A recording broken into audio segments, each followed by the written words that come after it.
Good evening, everyone. At this time, we'd like to call to order the Policy and Services Committee meeting for Tuesday, November 10th, 2015. And will the clerk please call the order? The roll. Councilmember Berman. Here. Chair Bird. Here. Councilmember Du Bois. Here. Councilmember Wilbach. Here. 4 present. Great. And we're going to have a small change in our agenda. Item 1, which is the auditor's quarterly report, we'll move down to following item number 3. And that will help a bunch of people who are here for other items, and the auditor has to be here for item 4 anyway, so she volunteered to readjust.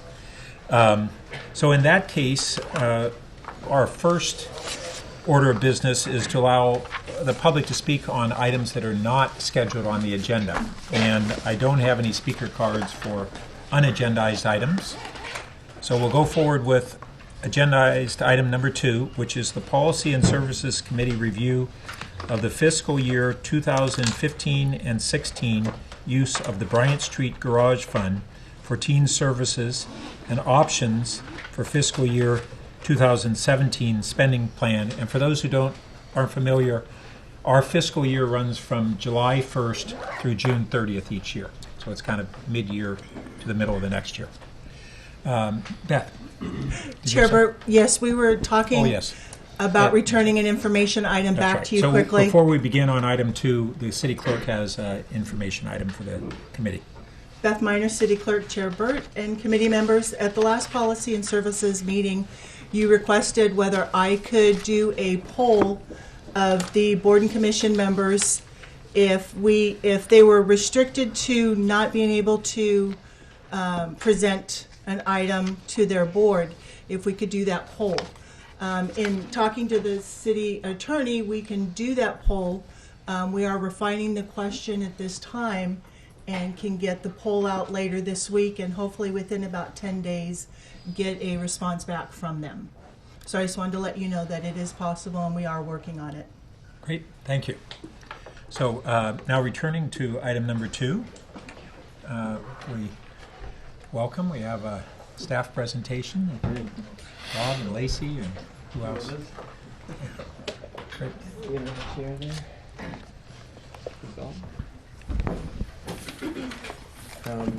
Good evening, Chair Burt, council members, Rob DeGhost, Director of Community Services, and we're here this evening to discuss what we have affectionately called the Bryant Street Garage Fund, a property at 455 Bryant Street that was once a teen center and now generates annual lease revenues, of which 75% of those revenues support new additional teen programs and services. So we're in the second year of the use of the Bryant Street funds, and we're here and happy to share some of the results and the outcomes of the use of those funds and share some thinking about future use and listen to your feedback and receive your guidance. It's my pleasure to introduce 3 amazing, talented women sitting to my right over here. They're leaders in the Community Services Department, terrific individuals. Lacey Courtson, she's a Senior Community Services Manager at Mitchell Park Community Center. Karen Kinsel on the end there is the Director of the Palo Alto Arts Center. And Marika Gaburi is the Director of Theater Operations at the Children's Theater. So these 3 do a great deal for the city and for community services. But one specific area of focus is serving teens. And I've asked them to prepare the presentation. They are really the boots on the ground with their team. So we're going to hear from them. And we're also going to hear from some students that we asked to come that have taken advantage of these funds. So you can hear directly from some of the population that's being served. So with that, I'll pass it on to Lacey to kick us off. Hello, Council. Thanks for having us here today. So I'm going to be running off the PowerPoint here, and then for the teens that are going to speak, I believe we want them to use this microphone over here in the corner. Is that right? Yes. Mm-hmm. Okay, so you guys, when it's your turn, come up to the microphone over here in the corner. Perfect. So quick overview of what the presentation holds for you tonight. We're going to give you some background on the Bryant Street Garage Fund, and then also talk about how those funds have been used to date, specifically in the grant program by the Teen Arts Council, Palo Alto Arts Center, Click PA, and MakeX. And then we'll close with talking about the teen outreach that we've done in consideration of how we might spend the reserve, which is detailed in the staff report. So first, some background. In fiscal year 15, Council approved a plan to spend funds in the Bryant Street Garage Fund to hire 3 hourly recreation leaders with a working title teen program specialists who would support a pilot grant program in addition to launching new teen programs, events, and services in Palo Alto. The grant program, which we will describe in detail throughout the presentation, gives teens the funding, support, and space for their ideas to become reality and is arguably the most successful element of the BSGF. We call it BSGF now, just so you know. That's a little acronym we have going. BSGF program to date.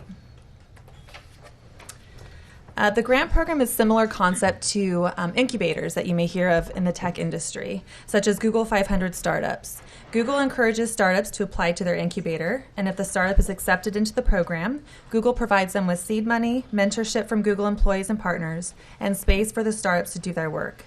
Similarly, if a Palo Alto teen has an idea for an event, program, or service, they can apply to the grant fund for funding, support, and mentorship, and if needed, facility space to make their idea come to life.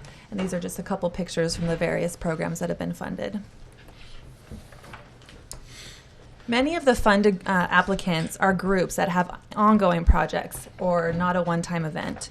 Those groups are listed here, and as you can see, we had a total of 9 of these groups. 173 actual members that meet on a regular basis, and 1,080 average teens served per month.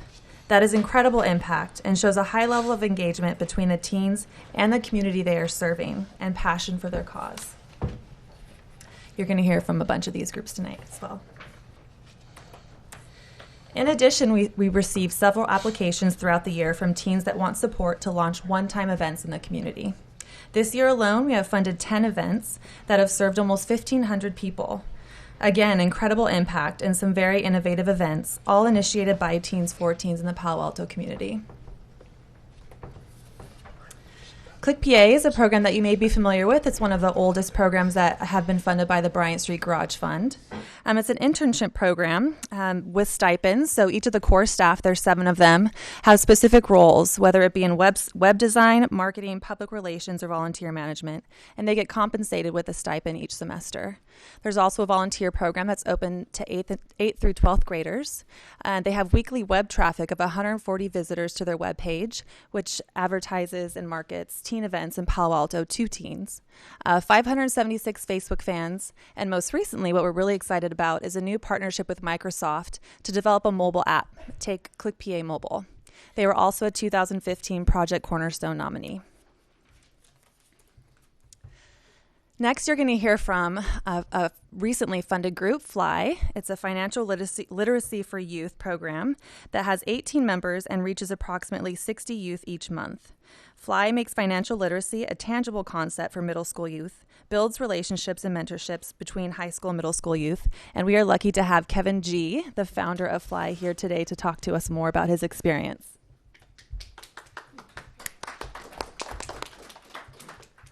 Hi, so as Lacey introduced me, I'm Kevin, and I'm the founder of Financial Literacy for Youth. And I think that financial literacy for youth is really important because as we go into the 21st century, younger and younger kids are having to deal with adult concepts such as money management. And you see, like, 6th graders are now having smartphones, buying stuff, and like going to shopping malls and with their wallets open with bills. And just, we have to teach all these kids how to use their money wisely. And I partner up with 2 programs. Youth Financial Literacy Organization, which is in the Midwest, and also LEAP, the Learning Enrichment After School program at the Mitchell Park Community Center.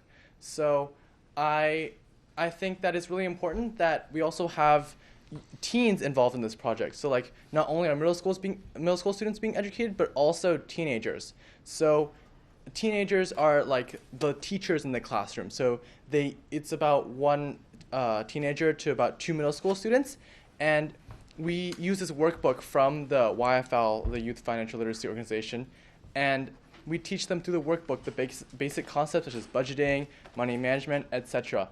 And the final project is this carnival, as you can see from this poster. So each of the students is involved in making a game related to financial literacy, whether it be a dart game or a cakewalk, things that you'll see like an Oktoberfest kind of carnival. And I think that the most important thing that I've learned from working with Bryant Street Garage Fund is working with Jose about making all of my ideas possible. So I got these workbooks, right, and I didn't really know what to do, like make the kids excited with them. But it was definitely Jose helped me bring the idea of a carnival up. Like, kids love candy and games, and working with Jose, we're definitely able to work on making the carnival a reality. This is the second time I've done Fly. I do it once per semester, and this carnival has definitely had drastic improvements from the one this past spring. This is because me and Jose worked over the summer, and he mentored me in how to get more students to come. We involved with teachers at middle school so that they could send their kids from JLS, which is right next to Mitchell Park Community Center, to come. And also, thanks to Lacey and Amel with the LEAP program, since that has been expanding, we have gotten more kids to work on that part as well. And I think that definitely with the help of Bryant Street Garage Fund, I'm helping the community as a whole learn more about money management. Thank you.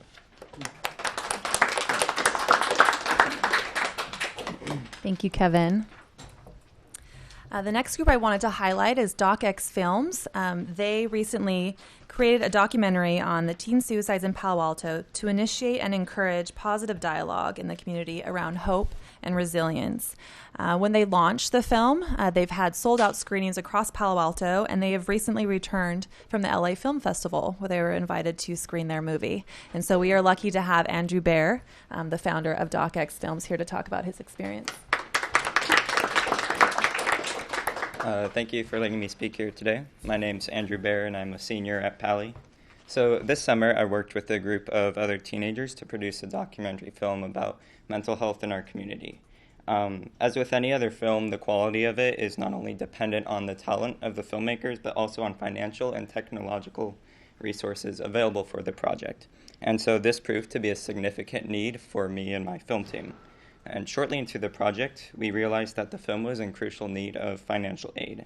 We had cameras, microphones, and computers, but lacked some crucial tools for post-production that would elevate our film above the normal standard. So luckily, one of my close friends referred me to the Bryant Street Garage Fund and said, hey, you should apply here for an application and see if you can get some funding. So I presented my storyboard and a short slideshow about the film to the administrators of Bryant Street Garage Fund, and after a few short weeks and some application forms, the project was funded.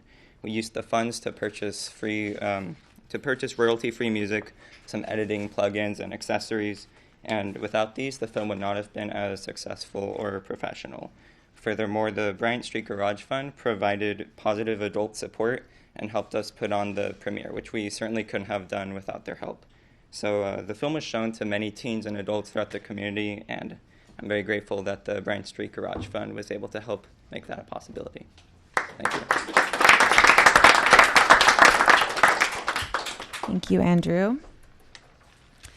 Next, we have Project Anybody. This is another group that is in the second year of funding from the Bryant Street Garage Fund. It has 15 members and reaches 50 youth per month. They recently completed a PA Got Green contest and also launched Greenfest 2015 that had over 250 people in attendance from the community.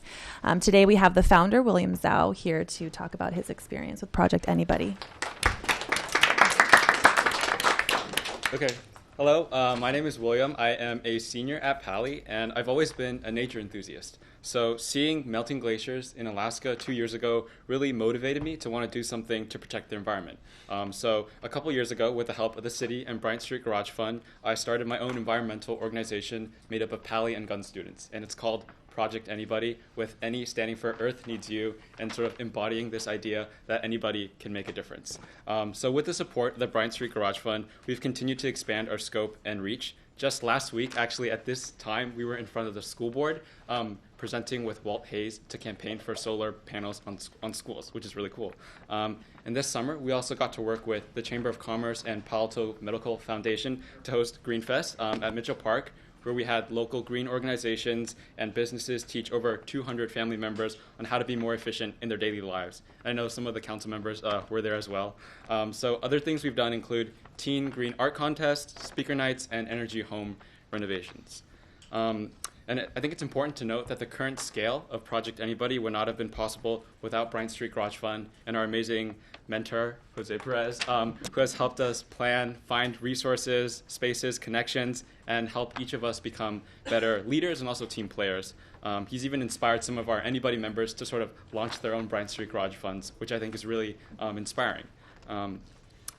Bryant Street Garage Fund is truly special. There's nothing like it that gives teens the opportunity to take their passions and interests and make such meaningful and positive impacts. I could go on and on, but honestly, this has been one of my favorite and most important learning experiences living in Palo Alto, and I think it really epitomizes our city's sort of spirit of progression, belief in community service, and commitment to creating these really passionate and innovative youth. So I sincerely hope that more teens in the future will be able to experience this, and also that we'll continue setting examples for other cities in the nation. Thank you. Thank you, William. So that's just a couple examples of the great work that's been done in the Bryant Street Garage Fund grant program. In addition to that, the Teen Arts Council has been doing some incredible work with the Bryant Street Garage Fund, and I'm going to turn it over to Marika Gabori to talk more about that.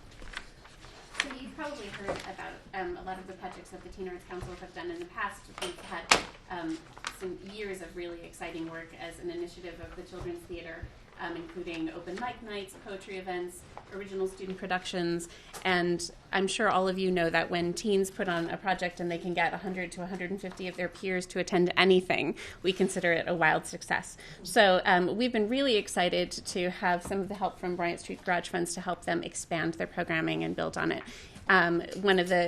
One of the ways that we were helped was through staff time as well as through actual project resources. So an example of staff time was that generally the Children's Theater is able to give them a contractor that serves them during the school year, but then not throughout the summer. And so there's no summer planning phase, there's no summer meetings.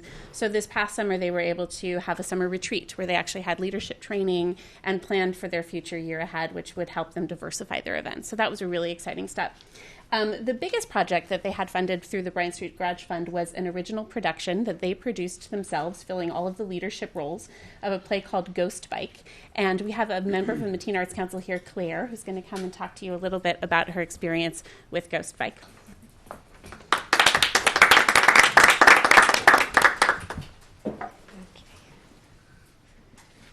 Okay, so hello, my name is Claire Eberhardt, and I am a junior at Palo Alto High School, and I work with the Teen Arts Council on lots of things like poetry jams, open mics, and movie nights, and a lot more. And I was the executive production designer for our spring show, Ghost Bike, which was funded by the Bryant Street Garage Fund. I worked on the show from November 2014 until we performed in 2015. Ghost Bike was an incredible opportunity for young artists to work with their peers to create an amazing, thought-provoking performance. From directing and acting and performing, producing, and stage managing, all the executive positions and roles were filled by teens, which gave us the opportunity to exercise and build leadership skills. These funds not only helped us put on a great performance, but also helped us turn our creative vision into a reality. This show took a lot of work, but the entire cast, crew, and audience agreed it turned out to be an incredible success. Our teen producer, Joelle Dong, says, Ghost Bike was an amazing experience for the cast, crew, and audience involved. We are so grateful to have had the resources to put on such a fantastic show. It is truly an experience that will last a lifetime. And a statement from our executive teen stage manager, Jason Pollock, Ghost Bike was a life-changing show for me. It gave me a new perspective on theater by working with just my peers and by stage managing for the first time. It also gave me more confidence in my love of theater and more motivation to continue pursuing my passion. Teen Arts Council and its shows have been an invaluable part of my artistic identity. We are all so grateful. We had a wonderful time. Thank you.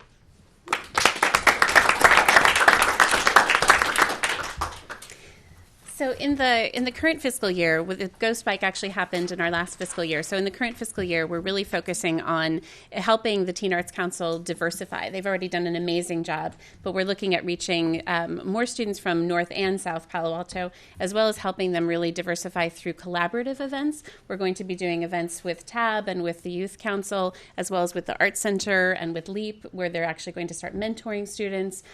They've also expanded their meeting locations. They've traditionally met at the Children's Theater, but with this additional project support, they're now able to hold one meeting a month at the Teen Center. And so they're spending more time at Mitchell Park, which is, again, helping us serve both parts of the community. In the next fiscal year, we'd like to continue to build on the success of these collaborations. We'll be also looking to help them expand their kind of definition of Teen Arts Council. Because it started from the Children's Theater, it just happens to be sort of performing arts centric, and they're going to be looking to doing events that actually serves a more broad definition of arts, and so therefore serving a larger teen community. We're also going to be looking to really build our relationships with PAUSD and really help foster and mentor projects that come from the students directly for the garage funds. So we're really excited about it. I'm going to turn it over to my colleague Karen Kensel from the Arts Center. Thanks, Marika. The Bryant Street Garage Funds have been really instrumental to the Arts Center to prototype and test some new ideas for engaging teens in the arts. I want to mention a couple things we did this summer, one of which is the Walter Robinson workshop. We hosted an exhibition of work by Walter Robinson, who's a nationally recognized artist who grew up in Palo Alto and actually went to Kepperly High School. And so we engaged teens in an opportunity to learn about Walter and his work, and then do a hands-on art activity where they actually did leather embossing. Walter is an artist who's really fascinated by text, and so the leather embossing activity engaged teens in actually doing text-based works. We also launched a teen ceramics drop-in program, which was really successful for us. And this was really a beta test. We had no idea whether this was going to be successful or not. It was hugely successful. Ceramics is something that you can't really do at home, and so we found that teens were really interested in engaging in this media. This was mentored, so we had a ceramics faculty member who was on site, but it really was an opportunity for teens to explore ideas, and the mentor was there to kind of support teens in exploring new styles or techniques. Current fiscal year, we're continuing workshops with artists, giving teens an opportunity to engage directly with professional artists. And we're launching a new teen initiative, Compose Yourself, which is an exciting opportunity for teens to engage in a wide range of different projects, including artist workshops. And we're exploring a collaborative teen mural project. Also looking at offering drop-in ceramics again in the summer, along with some other drop-in art activities, as those were incredibly popular. So next fiscal year, second Compose Yourself workshop, drop-in ceramics, and potentially exploring further opportunities with this teen mural project. And this is one of the testimonials from a teen who participated. I'll let you read.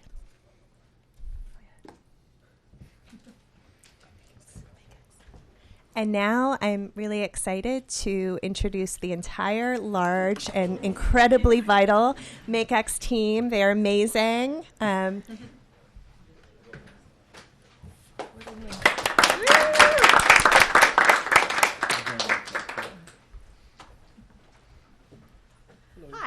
I'm Claire. James, Kai. So we're from MakeX, and MakeX is a teen-run makerspace for students by students. And a makerspace, our makerspace at least, is an open workshop, and it combines traditional machine shop tools with 21st century machine shop tools like 3D printers and laser cutters. And we work with the students that come in the mentorship programs to teach them the skills they need to use the machines and to work on their own independent projects. So we're really excited that we are able to provide these services to teens and students and community members through the Bryant Street Garage Fund, because without the money to maintain the machine shop tools and buy new materials and tools for people to use, we really would not be able to exist as an organization. So we're really excited that we can bring these tools to people who may not have access to them without MakeX. Yeah, so not only are we a traditional makerspace where we train people with the design, fabrication, refinement process, but I think one of our greatest assets is that we're a wellness program. So we encourage creative autonomy and, like I said, wellness. And this is because we're completely sustained by teens. Visitors who come to MakeX can expect to not only share the vast wealth of knowledge that the teen mentors have, but they also are an environment of friends. So they're very willing and fearless when they're pursuing new things and being creative and just really, really comfortable, and they can recuperate from maybe the stresses of a typical Palo Alto high schooler. And not only that, but we also have developed a community through making, and what that means is that students from many different walks of life are all unified at our space because we are all sharing the same passion, we're all helping each other out. People who normally may not interact are making friends with others and making connections and just making really, really great things. Right, and this variety in makers leads to a big variety in projects. As you guys have seen, we have a guitar and a self-made electric vehicle in this room, as well as things like Eagle Scout projects and a nuclear fuser recently. It's completely safe, don't worry. Yeah, it's good. Oh yeah, so let's hear some guitar. Yes. Make some history. So I'll show the stand. I don't know if it will support. You put it on the table. But yeah, this, yeah. Go ahead. Oh, okay. Got to go ahead. So this is a 1957 Deluxe amp, Fender Deluxe amp. It usually goes for $2,000 or $3,000 on the market, already made. I didn't want to pay that amount of money, so I bought all the parts from the individual resistors for about $500. And I decided, I could solder them all together and hopefully make something that works. The only issue was that I didn't really have a solder. So that's when the X came in. I brought everything there, and I took a fair amount of floor space with all the boxes of parts that I had. And I spent about 3 months making this and putting it all together. So I guess they asked me to come and play something. But coincidentally, the first time that I actually performed with this was at a TAC open mic. So, full circle. So you guys can name this.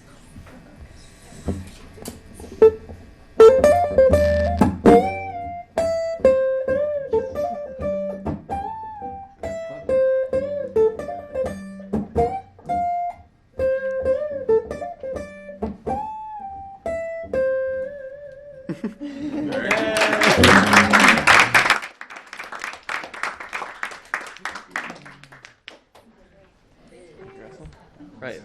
So in the past year, we've served about 300 unique people, which amounts to 1,000 visits and over 2,000 hours. These aren't people that just pop in and say hi. The average visit is around 2 hours, and these are people who are helping very much like Russell and Jeremy make things that maybe they don't have the skill to make when they come in. Also, our mentors have learned a lot in their journey, learning to teach what they know. We've produced 4 President's Awards, which amounts to about 1,000 hours between 14 mentors, and we've had an impact beyond just our walls at the building. We've done outreach programs with the Mitchell Park and Rinconada libraries. At their openings, we've taught kids what making can mean to them and what they can do with, just really basic skills with power tools and how far it can take them with just, making something that at first existed only in their head. We've also done education talks. Our most recent was the Fab Learn conference at Stanford, where we had the opportunity to talk to educators from around the world, around the country, who are doing the same thing we are, which is bringing making to people who maybe wouldn't go out of their way to find it or don't know how to learn about it themselves. Mm-hmm. And what this all sums to is a really rigorous development of technical literacy. Like Kai said, we have a lot of people involved, but each person who is involved is also getting a very deep level of skills. They're learning the design process, the fabrication process, the refinement process, not only improving their creative confidence, problem-solving skills, skills working in teams, and just their friend circles, I guess. But they're also leaving MakeX with a desire to educate others, start entrepreneur. They become entrepreneurs, start little companies, and they just find lots of really great ways to give back to the community. Yeah. Thanks, guys. I've got a couple of follow-up questions, if that's okay at this time. Yeah. So how many kids are typically there on a given day? We get anywhere between 10 and 25. Right now, our space is just big enough to sustain this amount, and sometimes we get overrun. But yeah, we get a pretty consistent amount in between Fridays and Saturdays. Has it been that way throughout, or has it been growing in terms of number of kids? It has been growing. We originally started in the Art Center, actually. We didn't get too many people, and then we jumped in between different places until we landed in Coverly. And since we've been in Coverly and developed a more permanent culture, people have been trickling in, and it's grown from 6 to 10 to 15 to 20, and sometimes 30 people. And it's just been really great. Yeah. And it's how much space? Maybe staff knows the square footage? Or you just tell me about how many feet by how many feet? I would say it's about half the size of this room here. Yeah. And are there, outside of our staff, are there mentors that are involved? Adult mentors? Yeah. We had mentorship in the beginning of the program from some consultants and a lot from the Arts Center, which was really great. But since then, we've been pretty independent. We've gotten some help from the library along the way, the community services department. But the mentors, we handle pretty much everything. We do budgeting, we train volunteers, we manage the space, we clean the space, improve the space, find the outreach programs, conduct the outreach programs. But yeah, so much of it is teen sustained. And out of those of you who are pretty active and regular there, how many hours a week do you spend there? Too many. I would say like 10 plus per week. I mean, the open hours I'm at is 6, and then we're there on and off for maintenance as well as just, checking on the space and talking about, what's next, what's the next move for MakeX. And I can't resist just spending a lot of my free time at MakeX working on my own projects. So okay, I think you're answering my next question, which was, so how much of this is about, I mean, you're obviously learning a ton of stuff. But while you're learning that, how much of what brings you there is wanting to acquire skills, and how much of it is that once you're hooked on it, you love it? I would say it's definitely half-half for me. Obviously, MakeX offers tools that can't be found anywhere else, like laser cutter, 3D printer, some power tools. But what really has me coming back like over and over again is the group of friends that I've developed at MakeX. So the MakeX mentors, who I didn't know too well in the beginning of the project, have become my closest friends. And we've been able to build projects together, and we just encourage each other to keep coming back and keep developing our space. Yeah, I think the reason why I keep coming back is because all the other mentors are really inspiring to me, because you can see all the things that they've created, and you really want to, you want to do it yourself too, and find the things that you're really interested in, develop those skills to make it, and then have a product that, you've come up with yourself. Great, thanks. Councilmember Chair Burt, I'll just add something there. The MakeX program is definitely still evolving, I think it's fair to say. It really began out of the leadership of Karen Kinsel, director of the Arts Center, and with support from the libraries. And then the libraries took it over for a little while, but that wasn't quite working. And so then we moved over to community services to provide greater support. And they're correct, they're a very, very independent group. Very good. Good. And Rob, do we have any corporate partners who are contributing materials, equipment, those kinds of things? We don't have any official sponsors, but we send out requests for free equipment, and it shows up. People are charitable, so they send us free things. We've gotten some free laser tubes and just other little things here and there, but nothing major. Great. I think it's a great opportunity, though, because there's a lot of people who believe in this type of program among the others that we're doing, and there's an opportunity for grants and other things here, I think. Well, grants and a lot of our local companies, out of those that are still making stuff, they have an affinity toward wanting to help people who are interested in the hardware side of things today. So I think there's some. You got to get your laundry list of what you'd really like to have, and we can see what can turn up. I have one quick question. Yeah. So the teens that go to the Maker Lab, they tend to be different than the people involved in the first robotics? Is it kind of, or is this kind of the same group? Actually, I bring some of my friends from robotics. I'm actually the captain of the robotics team. So I bring some of my friends over when they need to use stuff. But I think, I don't know, what do you guys think? So I think something really great about MakeX is, as I said before, a lot of people who typically wouldn't identify as like maker inclined still come. A lot of people on the robotics team are like very machine savvy and stuff like that, but like Russell, for example, he didn't have very much experience with technology, but he came just... I kind of hate stuff. he's a history guy, but he came just to hang out, and then after a while, he kind of got infected by the maker culture. We convinced him to start a project, and then it escalated into a very, very impressive guitar amp. So. Well, I realized one other question. So just by kind of word of mouth and it's caught on and growing, and you're kind of maxed out on space, you're saying. But putting that aside for a moment, outside of your friends, that that's how this word of mouth helps it grow. What portion of the teens in town would you say are familiar with the MakeX space? I can only speak for the students in my school, I guess, but most of the people in my grade I know about MakeX and have dropped by at some point. Good. Yeah, and I also forgot to mention that a big part of our audience is actually elementary schoolers and middle schoolers too. So it's not just our group of friends. We have a lot of people who've just seen MakeX and since then have become repeat visitors, learning how to use 3D modeling software, learning how to use our tools, which are typically way beyond the scope of like elementary or middle school education. So we have visitors like that as well.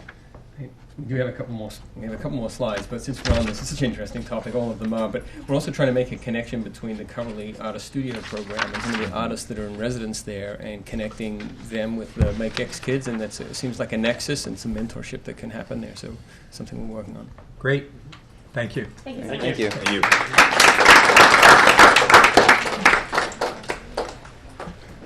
All right, so in addition to the testimonials that you've been able to hear today from a couple of our teams, we also have some evaluation data. After every Bryant Street Garage Fund program or event is completed, we send the folks that participated a survey to fill out, just talking about their experience. We got some really great data from it. So 100% of the teens felt that their project was a success. Not that it went perfectly. Very rarely do we get a perfect project, but it was successful. They learned something from it. They have new skills. They built relationships, and that for us was a huge win. Also, you can see the number of hours that they spend on average is very considerable. 85% spent more than 40 hours on their project. So you can see they're very engaged, passionate about their project, and willing to put in the time needed to make sure that it comes to life. The next piece of data that we found really interesting was on developmental assets. I don't know if you're familiar, but in 2011, Palo Unified School District sent out a survey to all youth in the school district. For the purposes of this presentation, we focused just on the high school numbers. But the lowest asset that was identified was the community values youth. Only 22% of high school students had that asset. And so that's something that we as Community Services Department in the City of Palo Alto can significantly impact. And this program, we wanted to see if Bryant Street Garage Fund, because of all the relationships that we're building with the teens through the program, how it would impact this asset in particular. And you can see it did impact in a significant way. On the left-hand side column, you'll see the 2011 results, what percent strongly agree with the statement or agree, and then on the right column, you'll see what percentage of students agree with the statement, and there's a significant increase from 2011 to the Bryant Street Garage Fund participants. So we're proud of that asset. We definitely want to continue to build on that success and expand. Also, the next piece, which is actually my favorite statistic, is 100% that said that they were able to build positive relationships with adults through the project. It's so important for teens to build positive, impactful relationships with adults in the community, and that is one of the main outcomes of the Bryant Street Garage Fund grant program. From these testimonials alone, you can see that teens built relationships with the business community, with CBOs, and with staff at the Teen Center. They felt valued, and I especially like this quote from the last paragraph. It's really cool how us, the teens, were able to work on the same level as the adults. We were essentially peers, treated just like adults or even leaders, which was really cool and made us feel like our ideas mattered. So that's another, like I said, key indicator that what we're doing is working, that we have something here and we want to continue to build on it. And I think that quote was from William.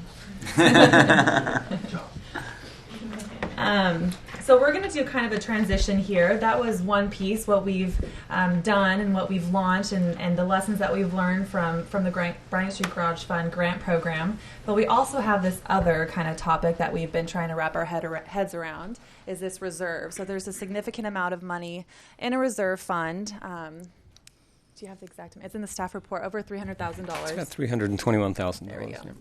And so it's a significant amount of money. We want to make sure that what we do propose is something that the teens want. And so we wanted to make sure that we did due diligence in researching that. And so in talking to Karen Kinzel, she has a lot of experience in kind of the design thinking process. And so she helped us kind of embark on this.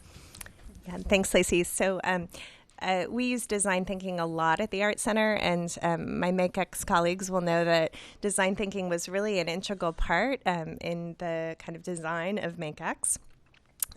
So we used a design thinking tool to kind of look at how might we spend these funds in a way that would be most impactful to the community. We first started by developing frameworks, really looking at what are the questions that we want to answer. That was the first step in the process.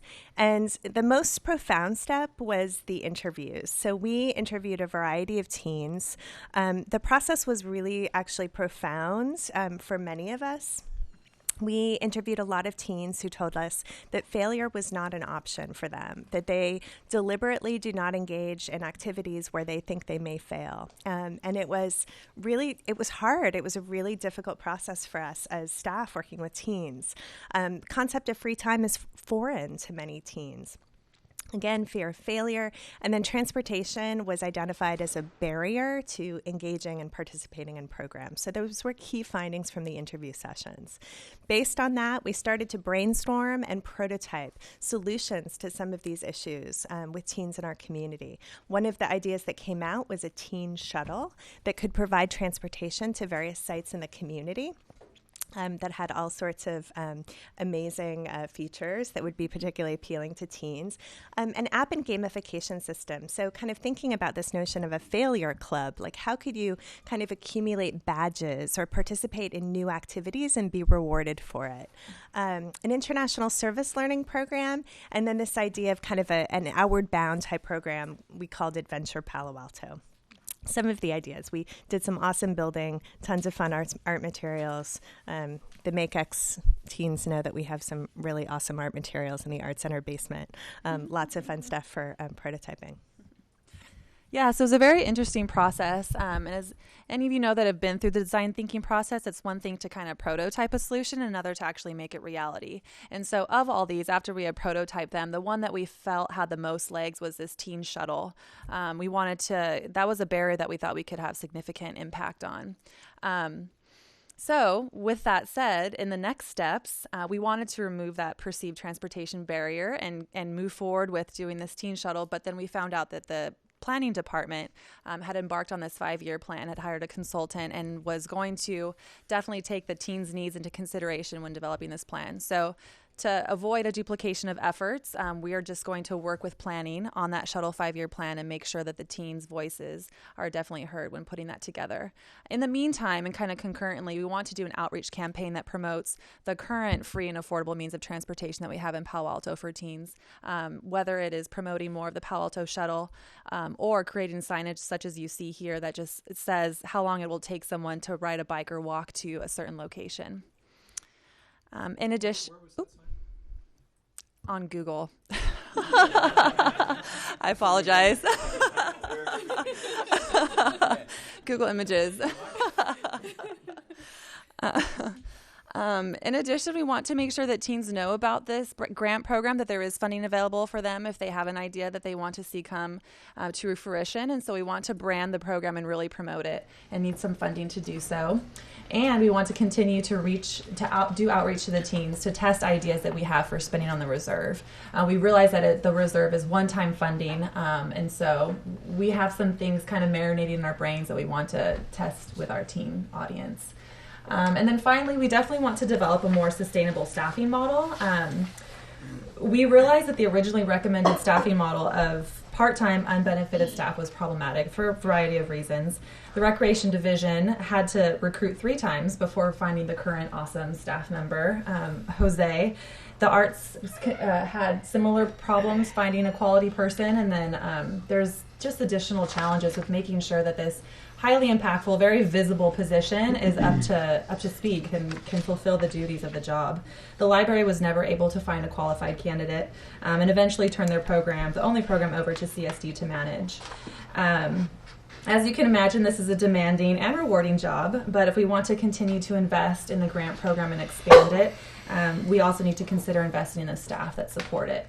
And so with that, I'm going to turn it over to Rob for some closing remarks. Okay, so I want to say thank you to the council members and to the staff that presented. I think they're doing really impactful work, and thank you to the teens that came out and participated in this. This is great stuff. And I think what I appreciate most about the program is that we're trying to intentionally focus on putting teens either in front or at minimum alongside caring adults, and so that they can follow their passion.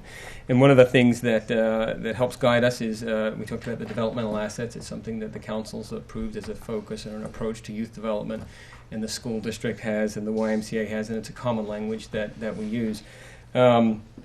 And it reminded me of something that was written in a book by Peter Benson. Peter Benson started the Search Institute where the assets was developed. And he's written a number of books, but he's written one on sparks. And this is written for parents. I have 2 teens. And so I'm always reading stuff about that. But of course, we in CSD do a lot of work with youth and teens. I'm always trying to think about how we can do better and how we can align our work across the different program areas. And the idea of finding the spark in a young person and then investing in that, I think, is really a powerful thing.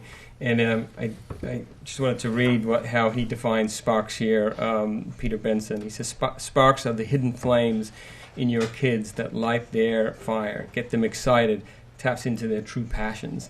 Sparks come from the gut. They motivate and inspire. They're authentic passions, talents, assets, skills, and dreams. Sparks can be musical, athletic, intellectual, academic, relational, anything from playing the violin to enjoying doing service. Sparks, when they are known and acted on, help youth come to the life-changing insight that my life has purpose. I think that's a really powerful thing, and that's what we're trying to do with all of our youth programs in community services, but certainly what we're trying to do with the Bryant Street Garage Fund. So with that, we'd be happy to answer any questions. Great, thanks. And we treaded some new ground tonight for Policy and Services Committees. So I have plenty of questions and comments, and as a result, I want to let you guys go first. Anybody want to have anything? You want me to kick off some, or what? I have a couple comments, but I have a lot as well. I have a couple short comments, but Great. not Go right ahead. All right. So just a couple comments. First, I'm glad to see a helmet here with the motorized vehicle. As I think the only member of the city council who rides a motorcycle frequently, glad to see you're putting safety first. Don't forget about gloves and boots and everything else too. And it comes with storage. Excellent. So yeah, safety first, guys. And also, a couple of the things that were mentioned in the presentation from your surveys about things that might hold kids back or hold youth back from involvement, whether it's a sense that it's too late to start something when you're in high school. And I think for adults, we hear that and we're like, that's insane. Or it's a couple miles away or 4 miles away, and as an adult, we're like, oh, so what? That's not a long commute. Or I don't have time for it. I remember when I was a gun, all of those held me back occasionally, if not frequently. So I sympathize with that, but I think it's important for all of us adults to remember that those really do feel like real barriers to a lot of youth. And it's important for us to do everything we can to provide the facilities and the tools, but also the reminder that it's certainly not too late to start something in high school. And 2 to 4 miles across town is not too far to go. And time is a resource that's valuable, but worth investing in new opportunities. And failure is a sign that you're courageous, not that not that you're a failure. It means that you tried something, so you have guts. So those are my comments for now. Tom? I'm concerned about the fusion reactor. Yeah. Right behind you. Also, I don't think we said it, but apologies for being late at the beginning of the meeting here. It's not a combination of mostly questions and comments. And this was quite a thick packet for policy and services. There was some repetition, but I actually did read through it. Curious what other cities are doing. Are there other innovative examples? When you guys were looking at how to spend this money, did you see things other cities are doing? Yeah, we know some cities that have digital art studios, like in San Jose. They have a really popular digital art studio recording program, and a lot of those youth have gone on to launch albums and movies and all that stuff. In addition, we've seen, what's the, in San Leandro, is that community center? The Ashland. The Ashland Community Center has a variety of programs that support the whole person, and so it's not just recreation, but they have, a fitness facility, they have gymnasiums, they have arts programs, they have mental health support, all sorts of things like that. Those are the two that come to mind immediately. Yeah, I would say even worldwide, not just Bay Area, right? So I'm just curious if we looked at that. In terms of I guess the topic for tonight is kind of funding and planning for the funding. Do you guys have you guys talked about explicit goals in terms of number of teens engaged? Do you have other goals, like things that came to mind were like a number of adult mentors? Is that part of the goals too? And also, I guess age engagement. Are you looking at a range from middle school to high school? Is it all high school? It's a little more focused on high school. I think that's an area where we see the biggest gap. There's a lot of activity for middle school, so we've certainly focused on that. In terms of goals, we're trying to reach we're trying to get a real diverse range of teens participating, and just like us adults, teens have different passions and different interests, and so we want to make it easy for any teen to come forward and let us know what they want to try and figure out how we can help them do that. You had a lot of metrics. I liked, how many teens reached. I think that makes a lot of sense. Yeah. Financially, is it to make revenue match expenses on a yearly basis? Is that a goal? It is a current goal. The lease for 455 Bryant Street generates a certain amount, and we've been focused on spending no sort of more than that, and then we have the reserve that we still need to think about how best to fund.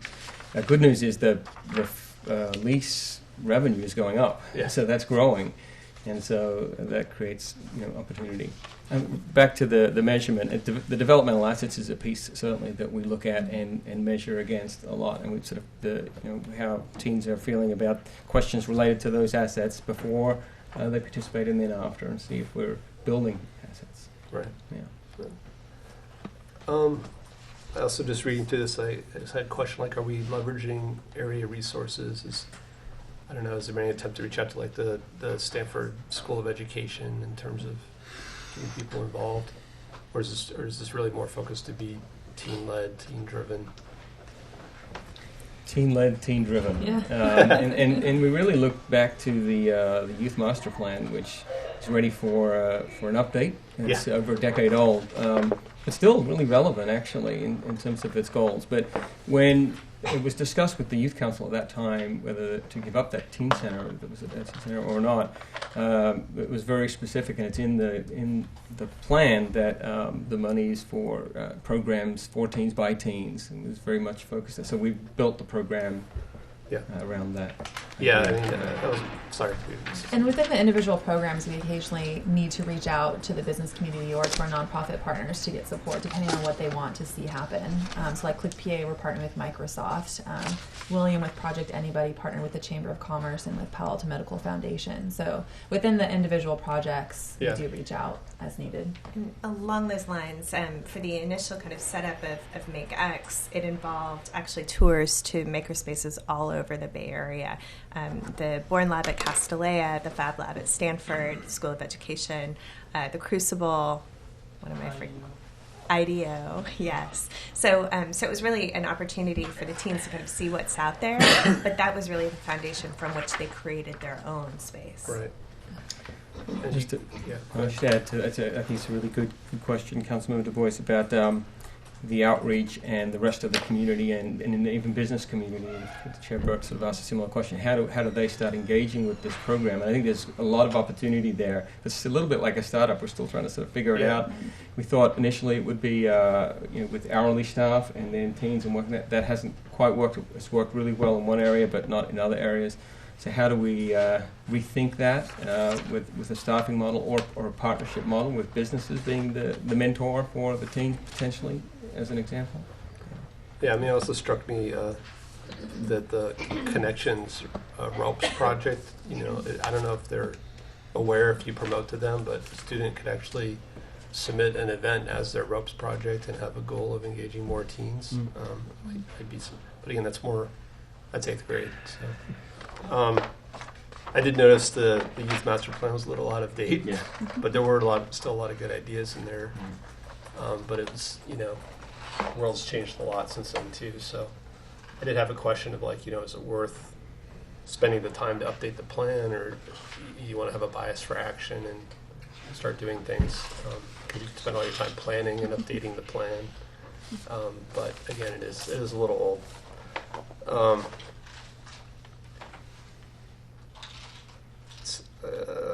One of the reaction I had on the branding and spending money on branding was why not have the teens do the branding as a project? Absolutely. You're right. I think if just to add to the branding is that the focus isn't just on the activity of branding, but that the branding speaks to a bit of your question of what our goal is in terms of less about the specific number of teens and more that we make sure the project is available to all teens. That with the part of the branding is that we make sure that all teens know about the project. That's definitely our goal, is that every teen knows that they have that resource and that they can feel like it's easily accessible to them. Yeah, I just thought it was an area that, kids could get really creative. Absolutely. And maybe money's not what's needed, it's just ideas and how to do that. Also, I guess part of the branding is Bryant Street Garage still a relevant name? Right. That's been brought up in our meetings. I did, I was trying to follow the finances and they were spread out a little bit. So I think the current budget, there was time for, at some point it said 3 hourly people. And I was trying to follow up with, is the money that was spent on those 3 is almost equivalent to the 1 FTE? Is that right or wrong? So originally, we were planning a budget around $84,000 with $20,000 in 3 locations, with 3 hourlies being paid $20,000 annually, and then the remainder will be split 3 ways for supplies, materials, contract services, things like that. A full-time program assistant, if that is something that we end up thinking is the right thing to do among all the other potential needs that the department has and the city has, and we're not really there yet, is I think $108,000 or somewhere in there, but it's higher than 84. Yeah, it's fully loaded, right? Yeah, that's fully loaded then.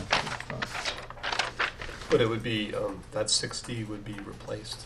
So as we looked at it, and we just an initial sort of review of how we might fund that, the thinking is we need to find a way to fund it, and to just come forward hoping that we can fund it out of the general fund is unlikely. Is to take some portion and maybe 50% of the annual revenues that come from the lease toward a full-time position, plus temporary salaries that we would then save having that position at the teen center to help fund a position, and then the remainder support from the general fund to cover it. And again, we're still sort of evaluating it, but I will say that that it's very much about relationships, the grant program in particular, and having staff that stay for a while and there's not turnover.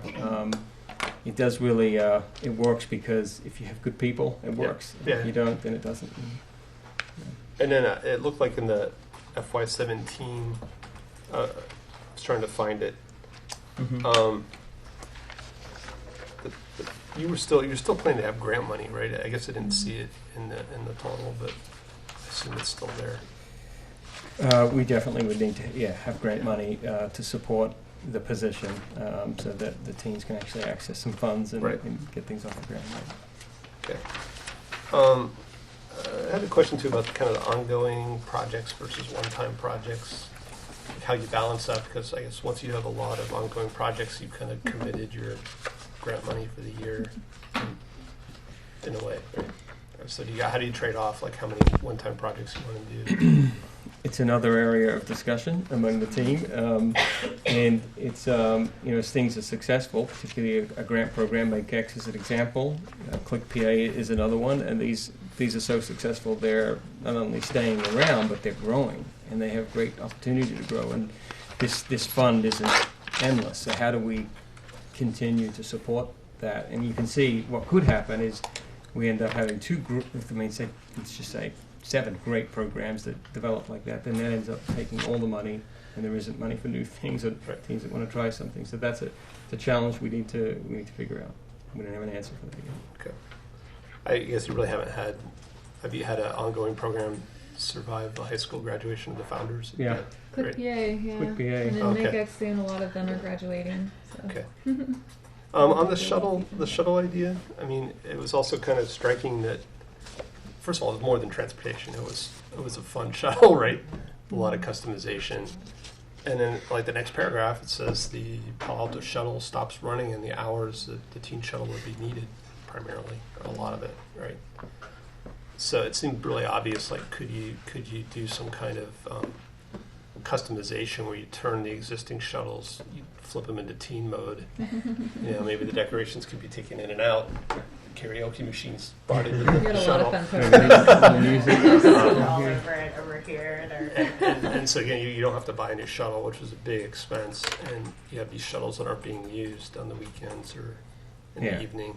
We completely agree. So we think there's opportunity with the existing shuttle program that can be better serve the teens, and we also think that this barrier to sort of being able to ride back and forth is actually not nearly as much of a barrier as maybe what kids think. And Councilmember Burt knows this because he rides a lot. It's very rideable, Palo Alto, and we've got several great boulevards. And so if we invest in some marketing around that with the teens, maybe we'll see a change in perception. You know, my standard line now is I might have driven if I had time. Yeah. Well, and also, my understanding, it was like 15 teens that participated in those prototypes. And so how much weight do we give to those ideas versus doing some more focus groups? And again, it looks like the ideas have changed over the years. Like some of the earlier things I saw were ski trips and dances, and the newer things are shuttle and the app challenge thing. So, so I did have a question, like, you know, how much weight do we give to the initial prototyping session you guys went through? And Tom, I don't know if you saw, but in 2014 we had a survey of 541 folks, and then for the 2015 we had, if I understood it right, like 15. And out of that 15 was where the shuttle emerged. It wasn't out of the 500. Well, the survey, actually 25% of those that took the survey identified transportation as a barrier to participating in programs in Palo Alto. So that's where we initially were like, oh, that's an issue. Yeah. So let's bring it up in the interviews. I would love to see that focus group and understand why the bike doesn't work. I just don't get it. Well, so again, I was going to go the other way, which was the caution of relying on planning and transportation, because it didn't seem to be about transportation. It seemed to be about a fun mode. You know, I mean, a lot of it seemed to be more about having this kind of teen-centric transport, not just not getting on a shuttle. Yeah. I guess I've talked quite a bit, so I will stop there. Mark? First of all, thank you guys all so much. I mean, thank you to staff for the work that you guys have done. Thank you to all the teens that came tonight to kind of show off what I lost her. What you guys have been working on. So you guys described the grants program as kind of an incubator type thing. You guys all know that the owners of the incubators take a % equity, right? So, what are we? Have we worked that out? New funding opportunity, or? But this is awesome, and midway through the presentation, you guys brought up the developmental assets, but that was the first thing that came to my mind when you guys were all presenting and telling us about the things that you guys are working on, and the fact that you're working with students who are younger than you, and you're mentoring them and providing a really good example to them. And having grown up in Palo Alto like Corey, I remember students that were just 2 or 3 years older than I was, that when I was a third grader and they were a sixth grader, that's a big deal, and they kind of look out for me and show me the way on something, and that's something that really sticks with you as you get older, and then just the opportunity that you guys are having to work with adults in the community. And I was really excited to see the kind of poll results on some of those questions, because I think that's incredibly important. And if it's something genuine and around something that you guys are really passionate about. I think that's a great opportunity. A couple of questions that I had were, so it looks like you guys are talking about increasing the funding, using the reserve to increase the funding about $25K for the grants program, right? So taking that from $18K to $43K approximately, which I think is great because it seems like it's really yielded a lot of good results. How many people have applied for grants? And that might have been deeper into here that I didn't get to, but I didn't see it on, approximately. I don't need an exact number, but how many folks? No, we generally don't deny. What we do is we work with them to massage their proposal. I saw that step, which is great. Until it's approvable. Yeah, which is so we which haven't is good. denied anybody. And then, to what extent is there interest amongst the teens, and to what extent would it work to have teens be involved in that approval process? I noticed that right now it's mostly city staff or all city staff that evaluates the proposals. Would that make sense? Maybe I'll just throw it out there as an idea, not necessarily something that you guys have to reply to tonight, but something to consider. Our initial idea when we first were creating the grant program or wanting to pilot it is that the Palo Youth Council would serve as kind of the approval committee, with the Teen Services Committee kind of supporting it.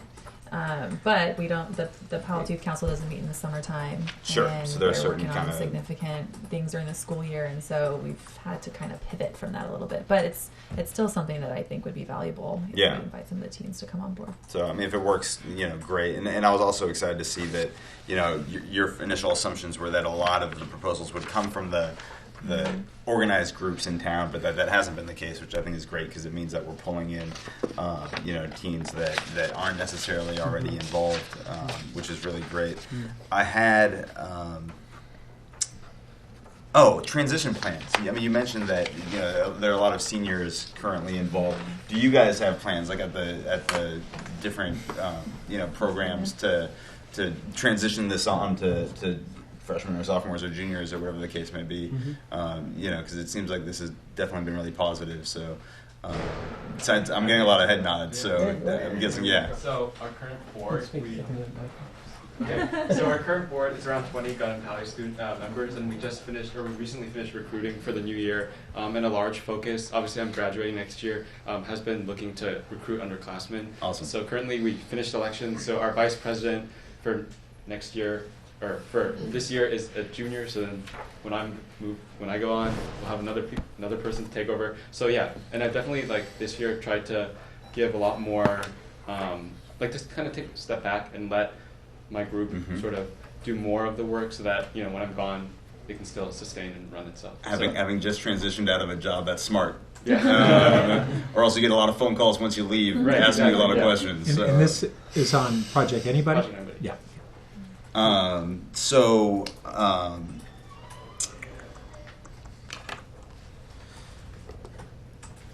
guess one comment, I had a couple questions that I might remember as we go on, but I was really sad to hear that this whole failure is not an option mentality, because if you think about it, and you guys know, Silicon Valley was built on failure, and it was built on a willingness to try something out and fail, or try something out and not get it perfectly at first, and iterate and make it better, and so that's in our blood. That's who we are, and if you ask anybody who's been successful in Silicon Valley, I guarantee you they can show you 5 times when they failed before they got to where they are. So you guys clearly who are here today aren't afraid of failure. That's why you tried the things that you tried. But make sure to remind your classmates and peers that failing is half the fun of life, and it's not permanent.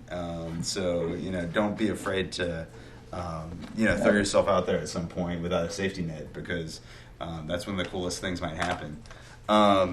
It seems like I'm just trying to. You guys aren't necessarily looking for approval from us on anything tonight, right? This is an update and giving us a heads up on what you guys are going to probably be proposing for the 2017 budget.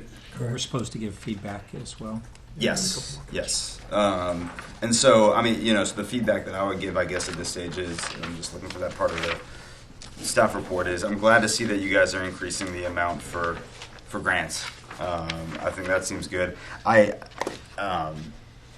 not surprised at all by the you know, report back in terms of staffing. I mean, I think we, you know, found a similar problem with Project Safety Net. And so to the extent that we can have a further conversation about that and see, I mean, I don't know if would it work for, is this, you know, a program that needs a full-time staff member? Would a half FTE or a 3/4 FTE be sufficient? You know, just things to consider and that we can talk about. If it needs a full-time FTE, don't be afraid to say that. Just trying to figure out ways that we can do something that's sustainable that won't eat up the entire reserve on that. Yeah. And I think the idea of getting students involved in the kind of marketing campaign is great. And that's pretty much the comments that I have for now. Thank you, guys. Okay, let's see. I have a few things. One is when I was looking at the survey from 2014, and a lot of it, some of it resonated to the survey that went all the way back to when essentially the Bryant Street Garage Fund was created. And for those who don't know, it was created on paper and it didn't exist for about 8 years. And essentially my wife found it under a rug. She was, and some of you may know her, Sally Bemis, who had helped start Click PA and a couple other things.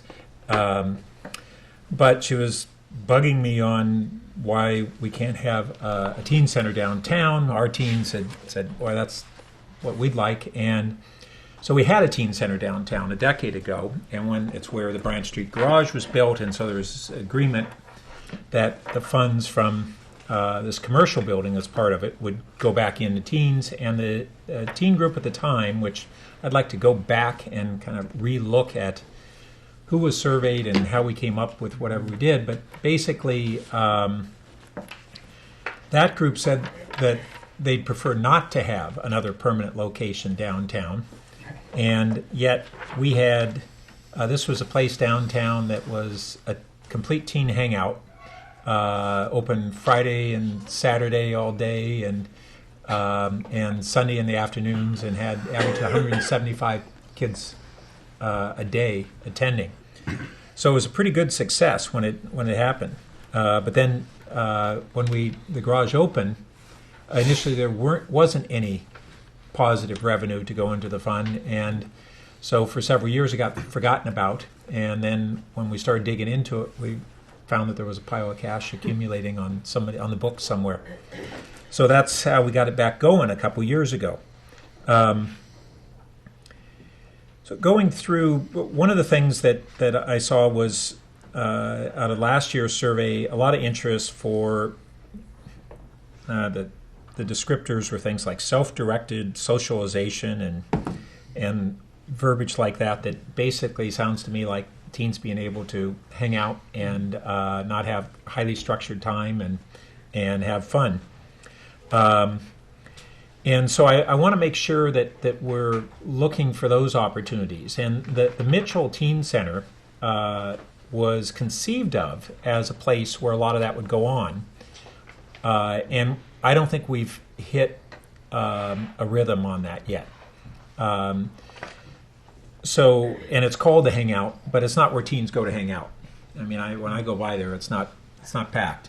Now, do we have the additional staffing on board yet?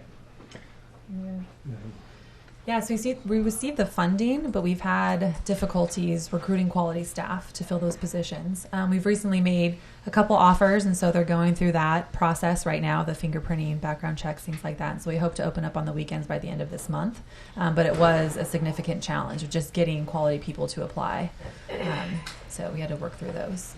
Okay, and just if I could add, also another thing we've done toward that is been collaborating with the other existing teen groups. So the Teen Arts Council is going to be taking sort of more and more of those nights on themselves. So in addition to their Wednesday night meetings, they're holding open mic nights, they're holding movie nights, and so we're using existing resources to fill out that time. Stuff like open mic and that sounds like a real natural. Yeah, those are exactly, and the teens are really excited to be there and do those things. So that's already happening. And Now, are we still charging a $25 fee for teens to be able to use the Hangout?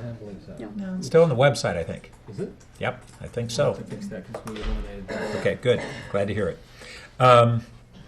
So then, kind of along the lines of having space where we've got open mic, but what I really liked this concept of a digital art studio. And so is that being conceived of for Mitchell, or where would it be located, or has that been figured out? That is just an idea right now, so we're still in the exploration phase. We wanted to check that out with teens, see if that's something that they really felt was needed. I know it's just initial feedback we received is that there's a couple other places in Palo Alto that already offer similar programs. So again, we're still exploring to see how ours might be different, how we could fill in gaps without duplicating services that are already being provided. I think there's more work we need to do there, but this is the feedback I've heard from the director of the Children's Theatre, Judge Lucky, as well, who's very obviously supportive of the performing arts. And with Pally and their new theatre and program, there are some pretty nice assets already in town, and he didn't think that was necessarily something that we would want to invest in or need to invest in, but it's something we're looking at. Well, kids I've known who were doing their own music, it's different to taking classes at school. That's true. And going a place where you can drop in and do your own thing. Mm-hmm. And so I think it's real appealing. And then when we look at on the movie side, I mean, you could have both those things integrated. One of the concerns I've had about Mitchell Park Community Center, and I want to say it that way because we've got a bunch of these rooms that are just great rooms at the, I'll call it the southwest end of that, and they're primarily rented out for income. And I haven't understood how we morphed into spending tens of millions of dollars on a community center so that we can rent them out to private parties for income. And at first I thought, well, maybe that income's going to community services to help fund other stuff, but it goes to the general fund. So I don't understand why there's been this pride in getting all this revenue return for those rooms rather than really making them available for youth and things like that, whether it's a recording studio or whatever stuff. And we couldn't, we have the makerspace over at Coverly, and I had been asking, well, why isn't it there? And that would really make the teen center have this synergy between if you had a recording studio or a digital art studio and a makerspace and the teen center. That place would be a beehive, I would think. But instead, we're using these great new rooms to rent them out to private parties. So, well, the Mitchell Park Community Center hasn't been open a year yet, so we're still learning a lot about the use of it. I think you'd be surprised to learn who's using it, though. It's not primarily sort of private, for-profit groups. There's a lot of community groups that use it, and meetings of staff across the city are using it, classes and programs. I think that's actually the majority of use. The revenues generally come in from the bigger events that happen on weekends. It's a very popular space for weddings and life events. Well, I'd still question whether we ought to be pushing the makerspace off to Coverly in a real limited space, or having that and this a potential digital art studio right there at the community center. That's, to me, what a community center is, and give them the good quality space. And if somebody wants to rent a room at Coverly, let them do that. But that's when we as a community committed those tens of millions of dollars, it wasn't to rent it out. But those rooms were designed to be flexible spaces, so they could be used Flexible is great, although part of flexibility might be recognizing, gee, when we put that ballot initiative, nobody was talking about makerspace. Mm-hmm. So there's flexibility, is responding to emerging interests and trends that the kids have, and adapting to that. I'd say that's flexible as opposed to rotating within a week. So I want to see more discussion come back on how to utilize those. I mean, you guys know those rooms. Would you? How would you feel if you had those available? I don't know. I think I actually use the rooms a lot for like LEAP programs and Quality Youth Council, and I really like the spaces. So I think it'd be really interesting to have Move Makerspace, for example, or like any of the other like youth involved programs to move into the Mitchell Park Community Center, like the Bryant Street like garage that you mentioned, like that used to be here had like up to 175 teens in there, and I think that adding some like facilities that like interest different groups of teens would definitely attract different groups of like teens, not to repeat myself, there. So like we could have like artsy things going on, maybe like theater, like we could use the big rooms for like presenting things, or like maybe we could have activities going on with like the soccer fields right outside, or maybe some kind of sportsy thing using the basketball courts, etc. Yeah, and I can see once you're all there, you might float from one thing to another, you know, and yeah. There's something I want to say on that. So we do have over 30 classes that we offer for all ages through the Community Services Department, from the Art Center, Children's Theater, from the Recreation Division. But in addition, we did tour the Oak Room, one of the rooms at Mitchell Park Community Center, with the MakeX group, with a couple of the mentors, and offered it up to them as an option for the summer. They could have it completely on their own. They actually prefer the Cubberley space because it's their room. They get to keep all their stuff out there. They have a lot of bulky equipment. It's just, they felt that was a better space for them at that time. It is definitely something that I'm interested in exploring, and even if it's just a portion of the program coming over to the Mitchell Park Teen Center, I think there's a lot of synergy there. So well, and what I just heard you say there is that part of what they cared about was not being itinerant there, where they came for the summer and could take half their stuff or whatever. So, I think it may be that doing it halfway wouldn't work very well. So I'm not sure what the answers are, but I think a starting point needs to be that those community rooms around the teen center should be reconsidered in how to make best use of them. And I'm not saying I know what that would be, but I think we should have a real open discussion with the teen community about if they weren't handcuffed by saying, well, you can only do this much, just how much. What would you value on these, and to experiment some on this too? If it was up to me, I'd have the entire facility be for teens. But unfortunately, we hear from all ages all the time. So seniors wish that they had a room that was dedicated to them for their table tennis all day, every day, and for bridge playing, things like that. So we hear the feedback from everybody at all times, and we have heard the specific feedback that, oh, too much stuff here is for teens. There's a teen place in the library. There's a teen center in the Mitchell Park Community Center. There's everything's for teens. What about for adults? You know, what about for my young child? What's at this community center that's supposed to be a community, to represent the entire community? What is there for me? So I'm all fine with that. I just want to make sure that we're not using these rooms for income purposes, principally.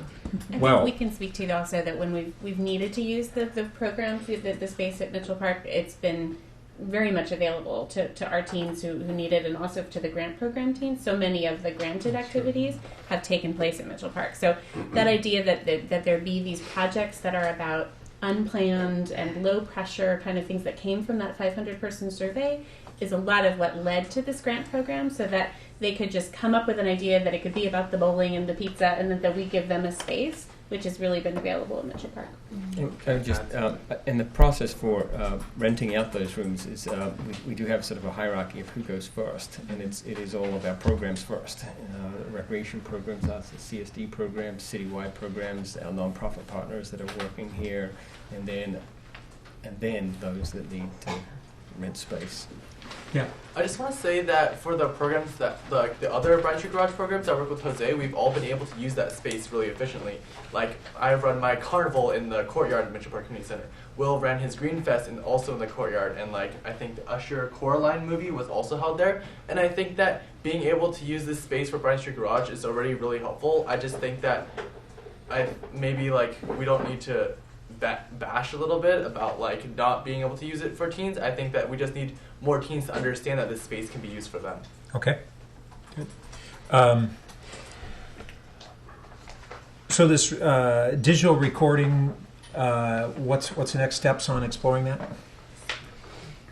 I think we need to talk to more students, more teens, and enlist Marika and Judge Lucky on this topic, talk with the school district, and really understand the sort of inventory of digital spaces that are around. I do agree that having a space outside of the school actually can be really powerful and much more fun and interesting for teens. So it's something that's still on the table. We just need to understand more. We need more data. Okay, good. Tom was mentioning kind of looking at other best practices and not just thinking about locally, and it made me think about, we have 3 great sister cities that I know have really strong teen programs in Sweden and Netherlands and Germany, and they have really great teen programs. So we're always looking for ways that we can share best practices. They might be a great resource on that. And they love to collaborate. I mean, they've wanted to collaborate with us and offered things that we haven't taken advantage of. Yeah, it's terrific seeing the delegation of Enschede here just the other week, and we've connected with them on Project Safety Net because they've had some issues around teen suicide in their community. So yeah, thank you for that suggestion.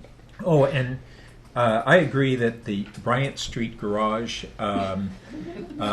not the greatest name, but why don't we just drop Bryant Street and just call it the Garage Fund? I mean, that's a little edgier, and I don't know what teens would feel about it, but it wouldn't be a radical departure. Yeah, still coming from the garage. It could be your garage band or your garage startup. That's right. I think we should let the teens name it. And then, so on this transportation issue, I guess I need to, and I don't need necessarily to know tonight, but I need to understand. If you're waiting for a shuttle, I don't know how long it takes unless you're lugging around a big amp. You can get pretty much anywhere in the city in maximum of 15 minutes by bike, and you go wherever you want, whenever you want. Mm-hmm. So I thought, so it was really interesting, that sign that I thought, oh wow, I haven't seen. That's a really cool sign. It just speaks. It answers the question of gee, why didn't we think of just getting on the bike and riding wherever we want to go? Mm-hmm. I think that the piece to keep in mind about that is the engagement piece. That you can get on a bike and you can do that, but that a lot of what we've been talking about is how to get the kids who aren't already doing it. That this piece that actually draws them into something and provides something, and that also a lot of this is about when we talked to our teens in the Teen Arts Council and we said, what would you want? They said, we want something on a Friday night that maybe goes to 10 or 11 o'clock at night that doesn't have any middle school kids. And and sometimes that isn't the best time to ride a bike, through the streets or in the winter. So we're looking for something that actually becomes part of the fun and actually is an activity in itself, I think, is the idea of the shuttle. That really incentivizes as opposed to just facilitates. So when Friday night party bus. Exactly. Okay. So when I had heard this issue at first, I thought, let's adjust our shuttles. But then the more I thought about it, the less I became convinced of that. Mm-hmm. As far as the riding in winter, we have our sister cities that have up to 50% of their transportation by bike. And their line is, there's no such thing as bad weather, just bad clothing. Mm-hmm. So anyway, we'll see. And let's, well, the other thing about how to staff things, I want to make sure that as many of the dollars go to teen-directed programs as possible. And as great as our staff is, I'm real hesitant about shifting too much of this fund toward permanent staff position. And one of the things, so that this goes into kind of my final part, is how do we leverage our resources? And we're talking about on the Maker X space, on potential corporate sponsors for equipment. We think about the companies in town that are just engaged in this kind of stuff. We have IDEO, we have other design companies in town that are really renowned.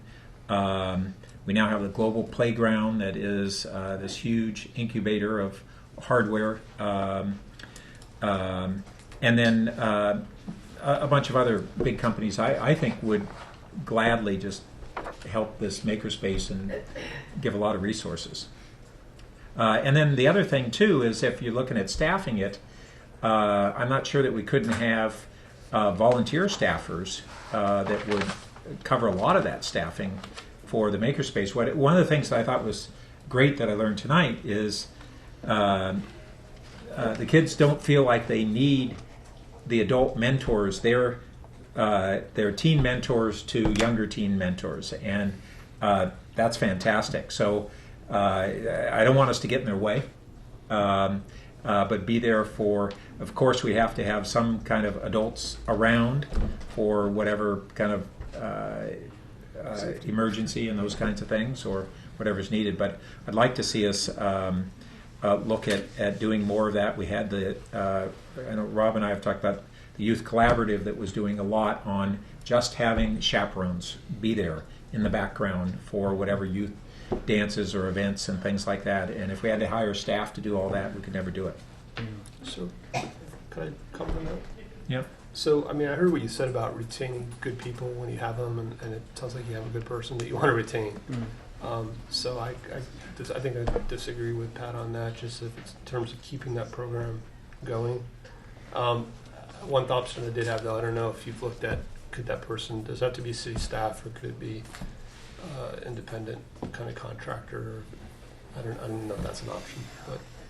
Yeah, so we're looking at all options. It does take time and sort of a caring adult, even with a program that you're talking about, Chair Burt, where we're connecting with businesses and others, and I can see that potentially working, but someone needs to manage that and create those relationships and build. Well, the them. Youth Collaborative didn't have basically staff management, and it was a whole bunch of volunteers that made a lot of stuff happen. When we had the success report of Project Safety Net 2 years ago that came before the council, almost the vast majority of the things that were listed as successes came out of the Youth Collaborative, and then it was disbanded.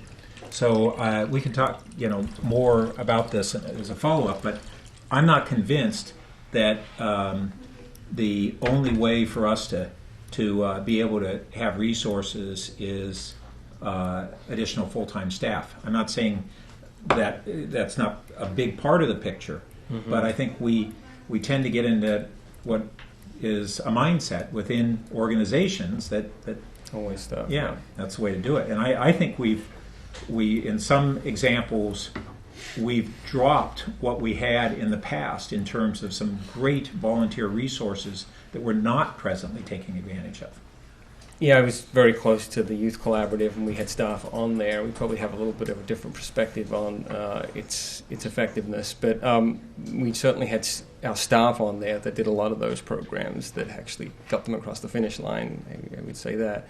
And some of the programs that we do with the grant program, they're individual kids that come and they just need someone to help them and get them across the line. And it's not always a volunteer or a business leader. No, I didn't say always. Yeah. And I'm just saying that we want to strike the right balance, and I'm not sure we have the right balance now.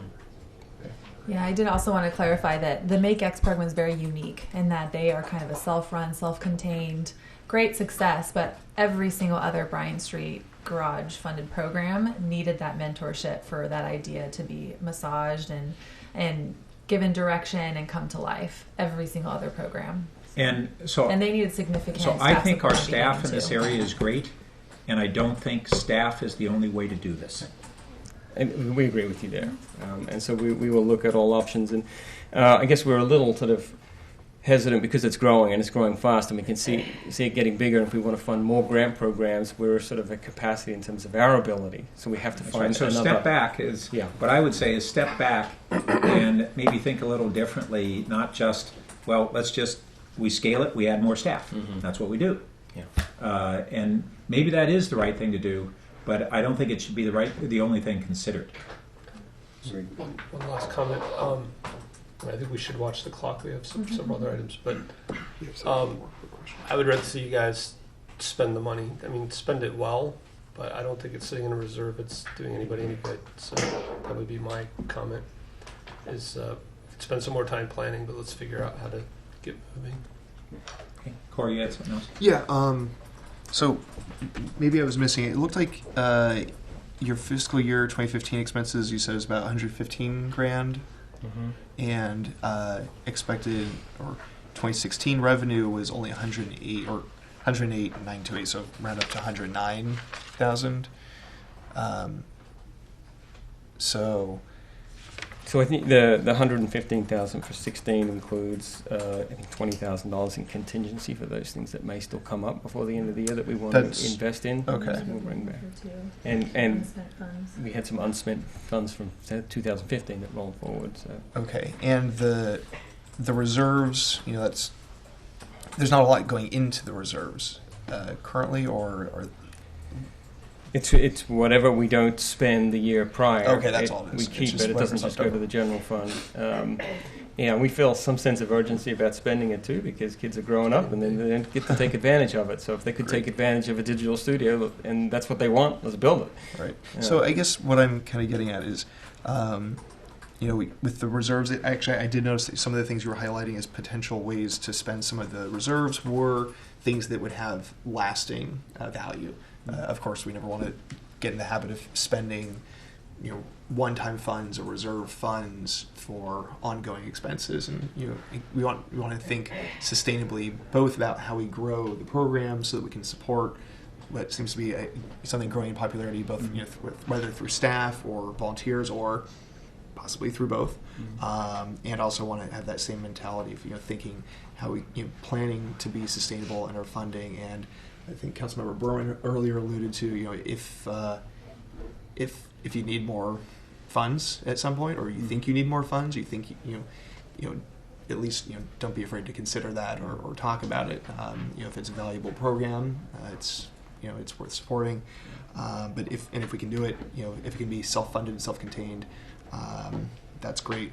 Also, regarding it's just kind of like performance goals and performance metrics. I think it is, might be useful to think, continue to think more about things like you talked about diversity of engagement. So the diversity of students engaging or of young people engaging, also the number of participants, and also the number of adult mentors, as appropriate. I do think that there is a lot of opportunity for people in the community to serve as mentors.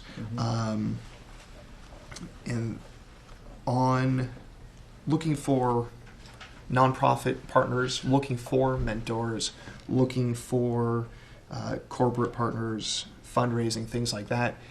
Those might be things where the students, might want to do that themselves. If have somebody mentor them, how to do a fundraising pitch or something like that. I understand Councilmember Berman has lots of free time and had some experience in fundraising, so always happy to help. Sorry to volunteer you, but things.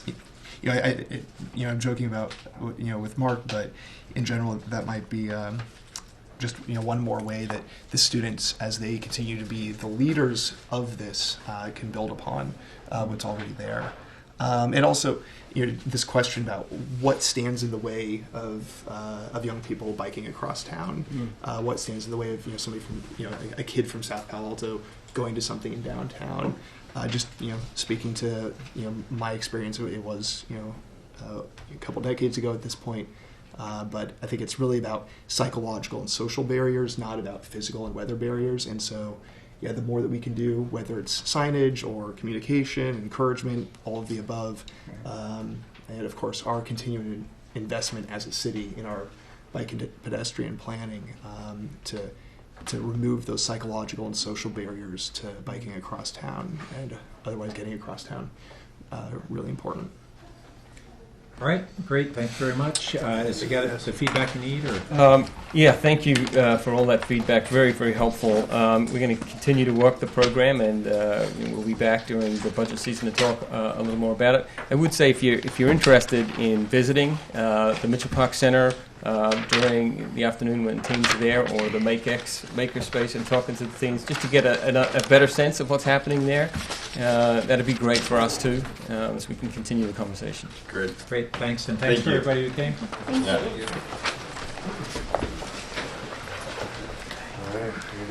Looks dangerous.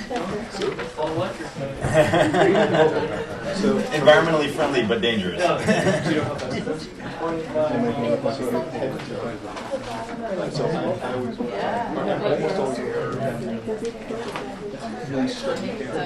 do we need to time check and figure out what we're going to get there? We've got quite a few folks for number 3 as well.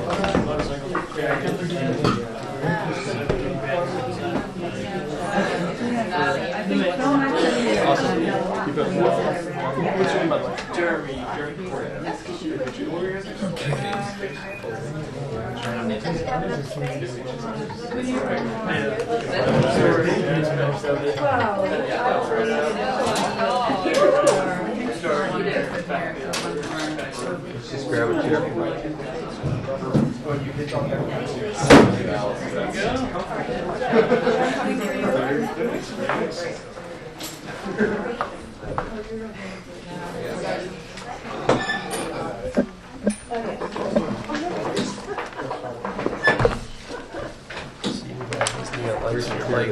What's that?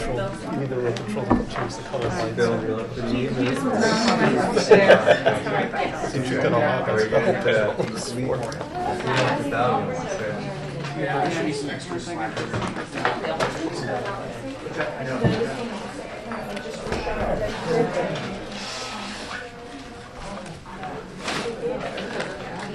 Just Friday was fun.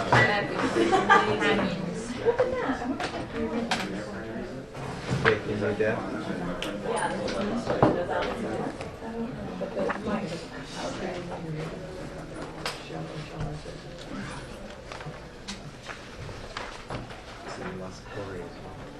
That's right. They'll be right back.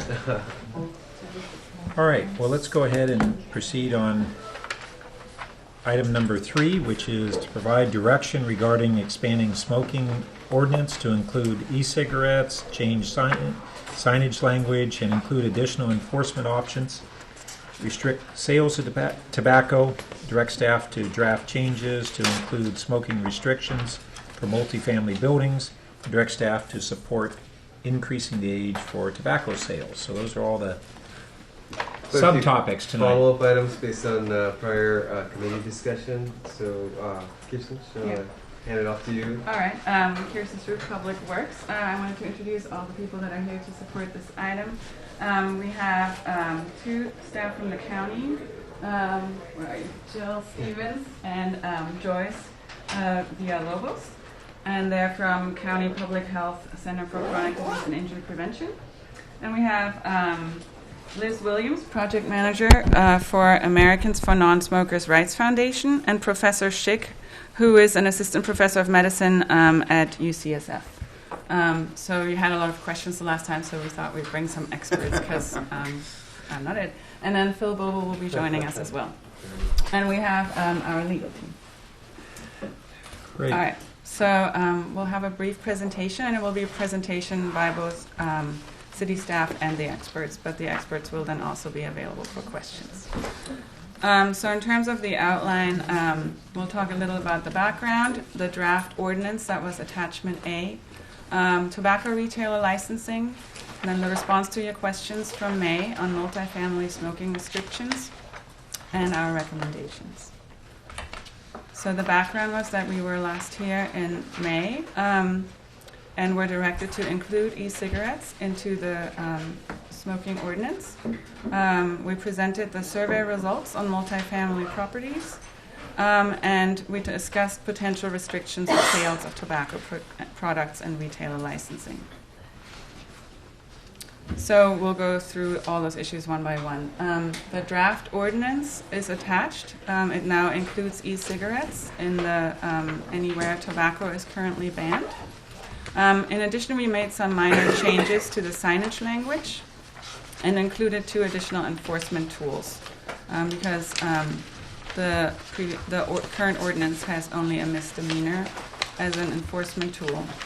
And so we're adding administrative citations and infractions. So on tobacco retail licensing, you directed us to pursue that. However, we found after internal coordination that it wasn't feasible with existing staffing levels. And so our preferred approach is to continue discussions with the County of Santa Clara. In San Mateo County, the Public Health Department of San Mateo County administers tobacco retailer licensing programs for its cities. So we are discussing with Santa Clara whether they could start something like that and us be the first ones. The other options would be use of the zoning code. However, that would have similar staffing concerns to just having a tobacco retailer licensing program, and it's not used very often. Indoor smoking restrictions. So we'll address your questions. The first two related to engineered protections to prevent migration of carcinogens and the cleaning processes that might be used to convert residential units from smoking to non-smoking, and how potentially harmful materials are transferred and in what amounts they become dangerous. And so that's why we brought our experts. And we'll start with Professor Schick to talk about third-hand smoke, and then Liz Williams will talk specifically to these questions as well. Okay. I'm told that you call use the term environmental Is the mic on? smoke. I think it has to be. Press the button. There you go. Okay. Great. So, terminology-wise, environmental tobacco smoke, I refer to it as secondhand smoke. It's semantic. But it helps us distinguish what we are now calling third-hand cigarette smoke. And third-hand cigarette smoke is relevant to cleaning and also to exposure of people in both indoor and outdoor spaces. Third-hand cigarette smoke is essentially the semi-volatile organic compound phase of cigarette smoke. Broken down, that means the tar and the nicotine, both of which stick to surfaces much more rapidly than they are removed by ventilation. So in most places when you smoke, about 80% of the nicotine from a cigarette stays in the room. It can also stick to surfaces and outdoors and also to people. That's the smell you smell on a smoker, is third-hand cigarette smoke. So chemically, third-hand smoke can persist for months, days, and years, depends on which chemical. But that fraction contains a lot of carcinogens. It also, once it sticks, it doesn't necessarily stay stuck. Nicotine particularly is very, it has a vapor phase where it's basically bouncing back and forth between surfaces and the air. So you lay a thick coat of it onto a surface by smoking continuously in a building or in an area, and you're providing a reservoir that will slowly re-emit for months and often longer. Some of the other chemicals like the carcinogens, the polycyclic aromatic hydrocarbons, the nitrosamines, those are basically there permanently. And they also absorb into surfaces. So they're very difficult to clean and remove. And most water-based paints don't provide a very effective barrier, so they get into wallboard. And finally, they're chemicals. You've just put them into the environment, and they're there reacting. So my research has shown that nicotine on surfaces reacts with normal ambient air chemicals like ozone to form NNK, which is a carcinogen, a very, very toxic lung-specific carcinogen. So we're thinking now of secondhand smoke as being something that's more durable than just being around someone who is smoking into the air and you're breathing that. We're talking about something that's very difficult to clean out of buildings, very difficult to remove from surfaces outdoors and indoors, a persistent environmental pollutant. Great, thank you. I was asked to speak to, your questions regarding ventilation systems and whether they're effective at addressing secondhand smoke exposure. And there's consensus among public health authorities, scientists, technicians, and ventilation experts that ventilation cannot eliminate the health risks that are associated with secondhand smoke exposure. They agree that the only way to effectively reduce those health risks is to eliminate the indoor smoking by taking it outside. If it's present in the building, it cannot be effectively addressed through ventilation technology. And this is significant because in buildings, including multi-unit residences, research shows that the secondhand smoke can transfer between individual units through common spaces, through ductwork, things like that. And also because U.S. Surgeon General has shown that there's no safe level of exposure to secondhand smoke, so even lower levels can be harmful to health. Can we see the next slide, please? And ASHRAE in particular, I wanted to mention. ASHRAE is the American Society of Heating, Refrigerating, and Air Conditioning Engineers. They're an international standard-setting body for indoor air quality, and they have been addressing this issue around secondhand smoke for a number of years. In 2005, their board of directors unanimously adopted a position document that stated that ventilation cannot eliminate the health dangers that's posed by secondhand smoke, and that smoking does not belong indoors. They base their standards for ventilation on a smoke-free indoor environment. And as part of that, earlier this year in January, they amended their position document to state that not only are the ventilation standards based on a smoke-free environment, but that it also now considers marijuana smoke and e-cigarette emissions to be part of that definition of indoor smoking. So their ventilation rates are based on not allowing any of those three substances in a building. And then the third one, thank you. As Dr. Schick mentioned, the third-hand smoke is that sticky residue that just persists on the surfaces, and it is very, very difficult to remove, both in terms of time and cost. In terms of the cleaning and renovation that restoration companies, including experts, have told those of us in public health that's required to adequately clean a unit that has been smoked in. Oftentimes they say lightly smoked in or heavily smoked in terms of both volume and duration that's been occurring in there.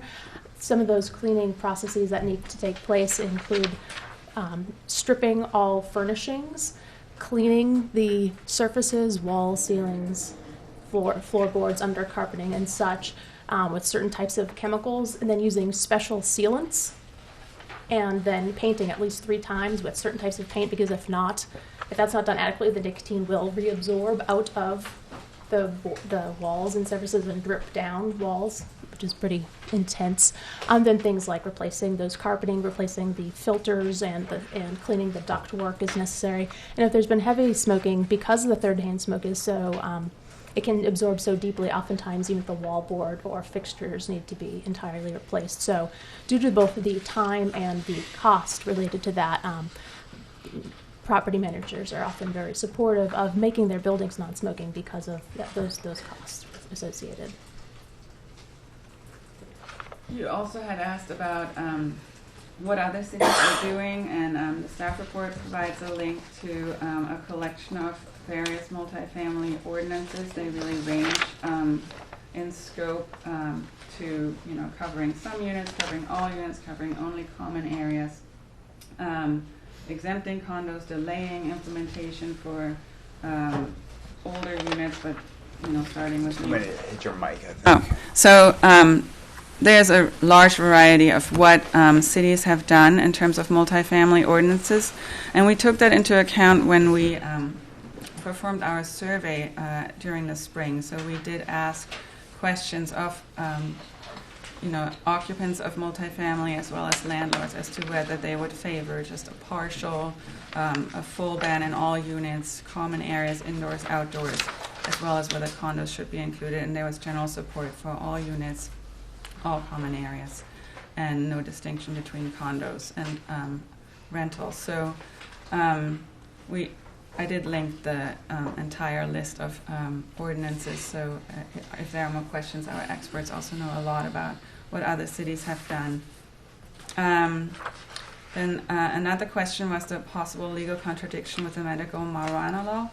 And basically the state law says in it that smoking marijuana is prohibited wherever tobacco smoke is banned. So wherever Palo Alto's smoking restrictions place restrictions on tobacco smoke, they would apply as well. An existing case law suggests that there is no right under state law to be allowed to smoke even medicinal marijuana in a housing complex. But we could consider accommodation if that is something we wanted to do as part of the ordinance. And Phil, you wanted to do the recommendations? Thanks. And many thanks to our expert group. We really appreciate them coming tonight. So Phil Boble, Public Works. I'm just going to run over the recommendations, and these are the same as in the staff report, and we just repeated them in the slides. So the first two are on this slide. And the first one recommends that we adopt an ordinance that ordinance revisions that have three parts. And this is attachment A to the staff report as well, the actual ordinance.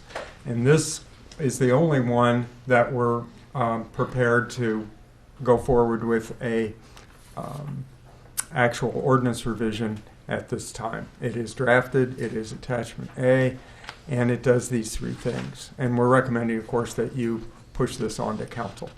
The first is that we include e-cigarettes in the definition of smoking, so that everywhere that the ordinance refers to not smoking, you would also not be able to smoke e-cigarettes.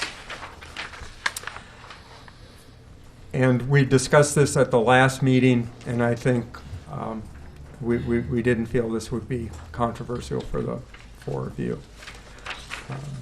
The second is changing the signing language just a bit to make it more flexible. We realized, frankly, that some of the signs we had up didn't meet the strict definition that we've currently put in the ordinance for signage, and we don't think there's any negative aspect to increasing the flexibility on that a bit. So that's all that one does. Thirdly, is providing an additional option for enforcement. And currently, the formal enforcement, should we have to take it, and again, this isn't the first thing we do, it's the last thing we do. The first are education, outreach, notification, all the usual stuff that we do so well, I think, in Palo Alto. We would do that first. But if it came to the need to actually take an enforcement action, right now we're limited to a misdemeanor. And a misdemeanor, as our attorney friends know, means the person shows up in court and the judge has to take action. And this is a cumbersome way, in our opinion, to deal with this problem. Many other parts of our ordinance have administrative penalties as a possibility. So that's what we would introduce here. The proposed ordinance has administrative penalties as a possibility. It leaves the misdemeanor in place as a possibility, but it just gives our enforcement people two tools instead of one, should formal enforcement action be needed. So those are the three things we're doing with the actual ordinance that we're suggesting you move on to council.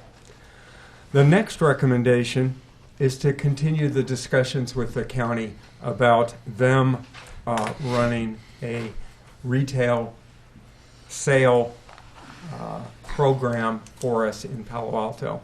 Kirsten went over this, and we discussed it last time.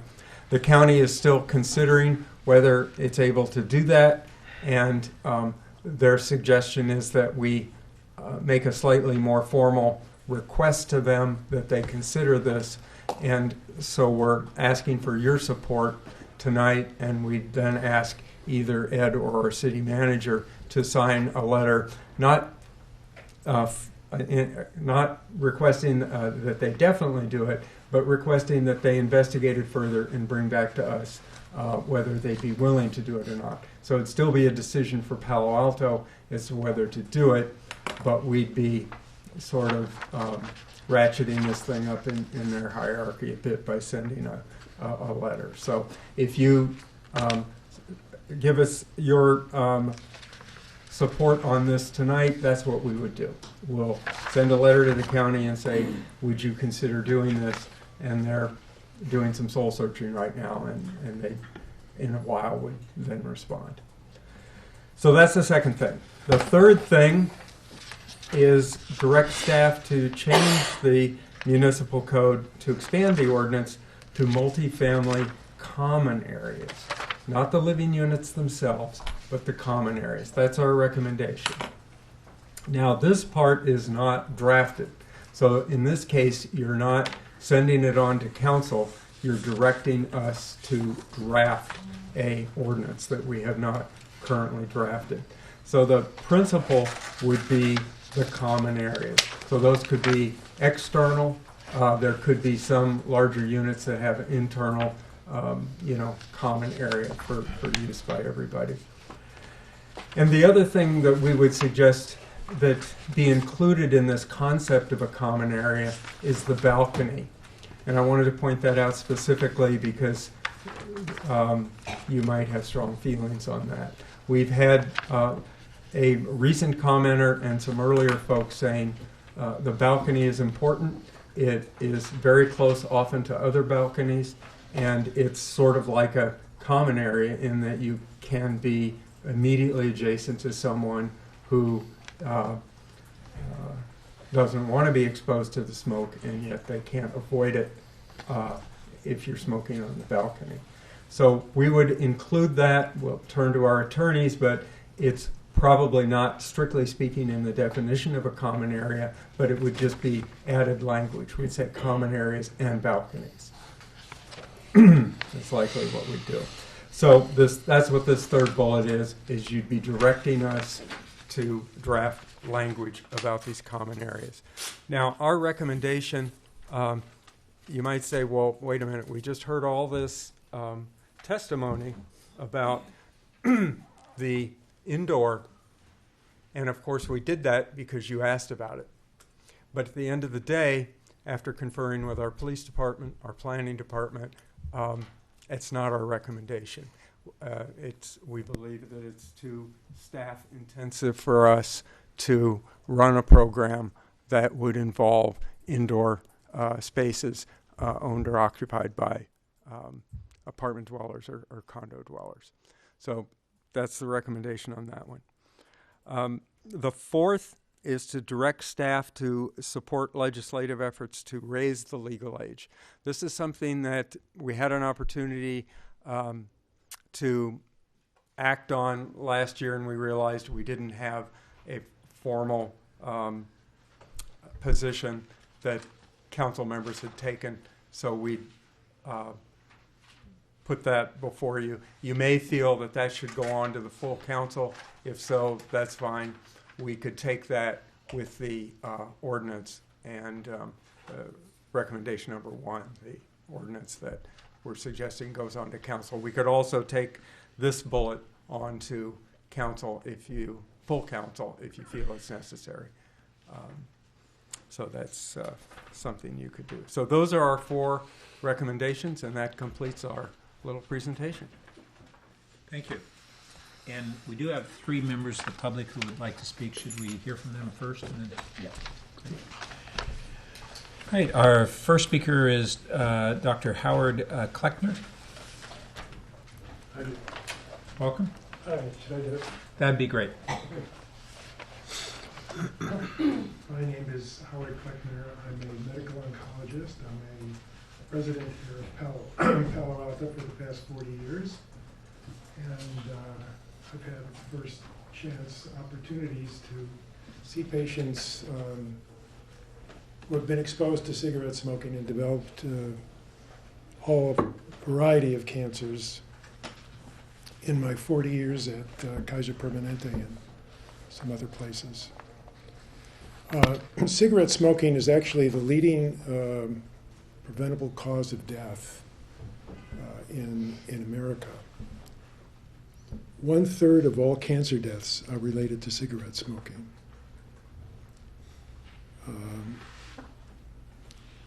10% of all lung cancers are related to secondhand smoke. And smokers not only put themselves at risk, but everyone around them with respect to cancer-related illnesses. The chance of developing lung cancer if you don't smoke is 1 in 400. If you smoke 1 or 2 packs of cigarettes a day for 20 years and you quit, your chances of developing lung cancer are 1 in 20. So cigarette smoking increases your risk of lung cancer 20-fold. But it's not only lung cancer. Cigarette smoking is related to throat cancer, tongue cancer, laryngeal cancer, kidney cancer, 5 times more frequent, pancreatic cancer. And the irony about lung cancer is that only 10% of lung cancer is curable at the time the diagnosis is made. Most lung cancers are found at late stages. So basically, it's a death penalty to have lung cancer. And as I mentioned, 10% of lung cancers are thought to be related to secondhand smoke. There's no safe level of secondhand smoke. Even brief exposure to secondhand smoke has immediate adverse effects on children, adults, and the elderly. And the smoke doesn't stay contained to the room you smoke it in. It can travel from one housing unit to the next. 40 to 50% of non-smoking residents in multi-unit housing are exposed to secondhand smoke. And yet, more than 80% of Californians don't smoke. One smoking neighbor can expose multiple residents, every adjacent unit, to smoking. Everyone has the right to breathe clean air. Those who are most vulnerable, the very young, the very old, and those who are ill, are the ones most likely to spend a lot of time in their housing units, unable to escape the hazards of a smoking neighbor. I come as a board member of the American Cancer Society California Division, and we would like a total ban on smoking in multi-unit housing. So I have a couple brief things to say about e-cigarettes, too. The American Cancer Society wants this ordinance to include e-cigarettes in the definition of smoking, which is what was pointed out by the previous speaker. Adding e-cigarettes to all smoke-free policies will prevent non-smokers from being exposed to aerosols emitted by these products, help prevent the tobacco industry from using these devices to create a new smoking norm that lures the next generation of young people to a deadly addiction, and eliminates confusion in enforcing smoking policies. E-cigarettes have not been subject to thorough independent testing, so people know what they're inhaling. Studies of e-cigarettes have found heavy metals and carcinogens. Youth are using e-cigarettes at an ever-increasing rate.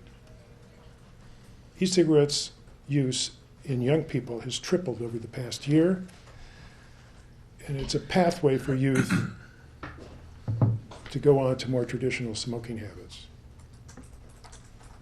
Countless jurisdictions across the country have added e-cigarettes to their definition of smoking so they can be regulated in the same way as other tobacco products.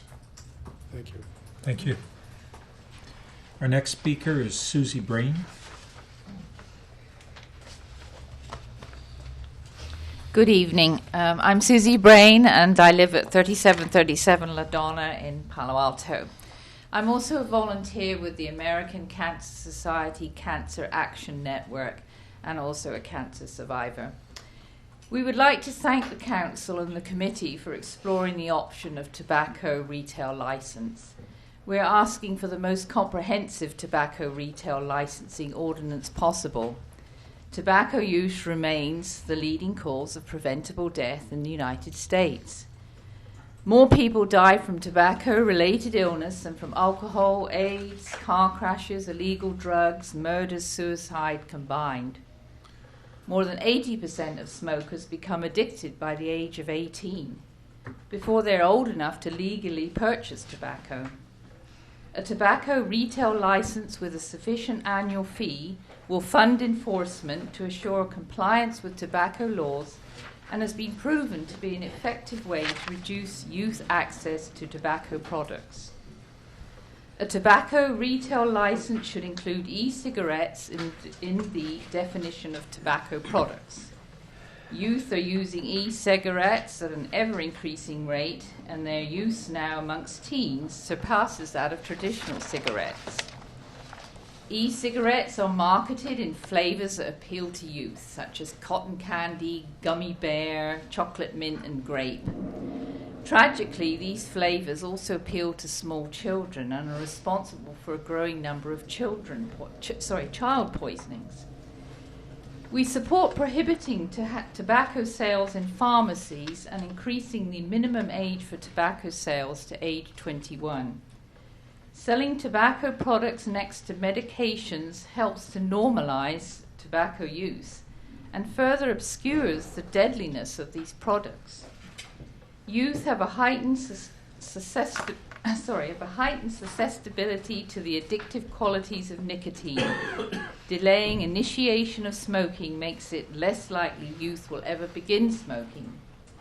We also recommend prohibiting the sale of flavored tobacco products and individual small cigars.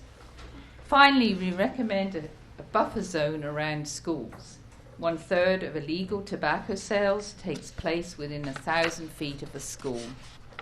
I ask that the committee members and the council protect the citizens of Palo Alto, particularly the youth population, by passing the strongest possible tobacco retail license ordinance that the law will allow. Thank you. Thank you. And our final speaker is Carol Baker. Thank you. My name is Carolyn Baker, and I am the co-chair of the Tobacco Free Coalition of Santa Clara County.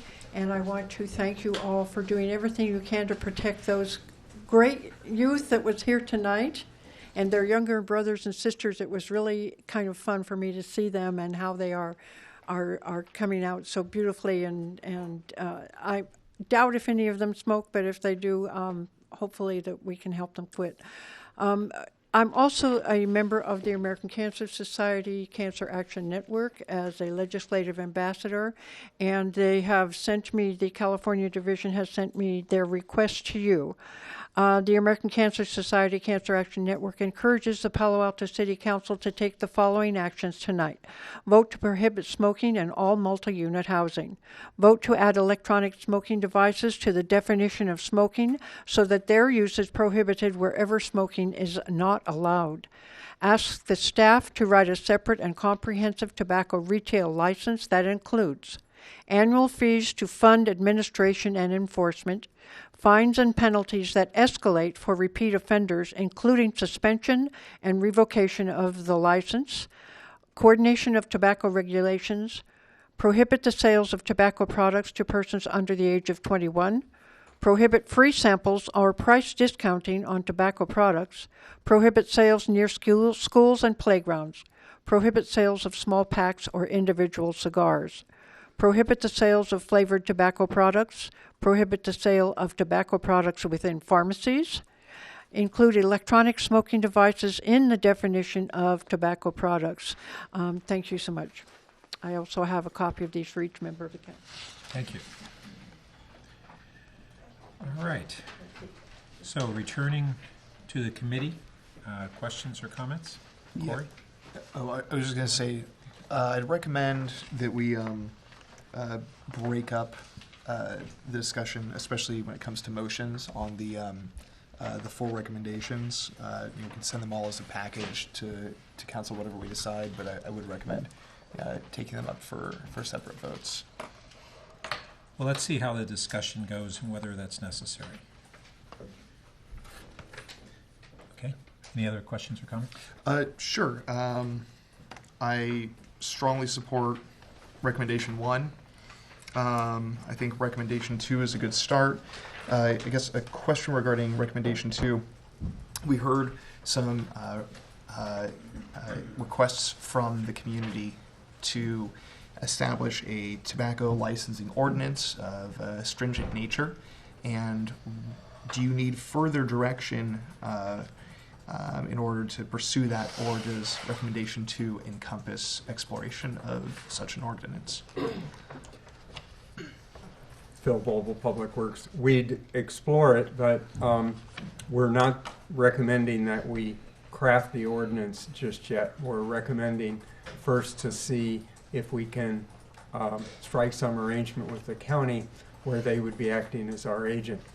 Kirsten was just showing me the way it's worded in San Mateo County, where the county runs the program for cities, and in there the ordinance makes it clear how this is all working. So if we are going to do something jointly with the county, we'd want to figure that out first and draft the ordinance second. So we think this is a good first start, as you indicated, to indicate in writing that we'd like the county to very seriously explore this and get back to us. Okay, I think that sounds prudent. I do like the idea of drawing on not just what the speakers said, and thank you very much for your comments, all three of the public speakers. Thank you very much. And also, I think it's useful to pay close attention to what our neighboring county to the north has done and to learn lessons from that. Regarding recommendation 3 about multifamily housing, I would actually, once it comes time for motions, I'll hold off for now so we can do a round of just discussion. But I would actually support going further. And if the only concern is enforcement, I think that we should ban smoking in multifamily housing, both in common areas and inside of units and in outdoor areas. With close enough proximity to doors, windows, and vents that it will impact the interior. And with item 4, as much as I hate smoking and hate tobacco, I will not be supporting recommendation 4. SB 151 did die in the Senate. I just looked that up. My reason for opposing it is not that I would like to see more people age 18 to 21 smoking. It's that this isn't about smoking. This is about tobacco, and so that would also apply to tobacco uses that do not negatively impact other people. And I think that it's essentially age discrimination among adults, and it's a broadening of. I don't believe in prohibition, and I think this is essentially age discrimination. And I'm concerned when it comes to the law about bad choices people make that hurt other people. People have a right to make terrible decisions like smoking or chewing tobacco as long as they're not hurting other people, and that's what I'm seeking to avoid. And I think recommendation 4, I appreciate the staff effort regarding recommendation 4, but I can't support that. Could I just make one comment about recommendation 3? I should have mentioned that one of the concepts we were thinking also was to have it not as far as you were suggesting, but we would also craft it so that the exterior areas adjacent to windows and doors, just like we have in our commercial areas, was covered.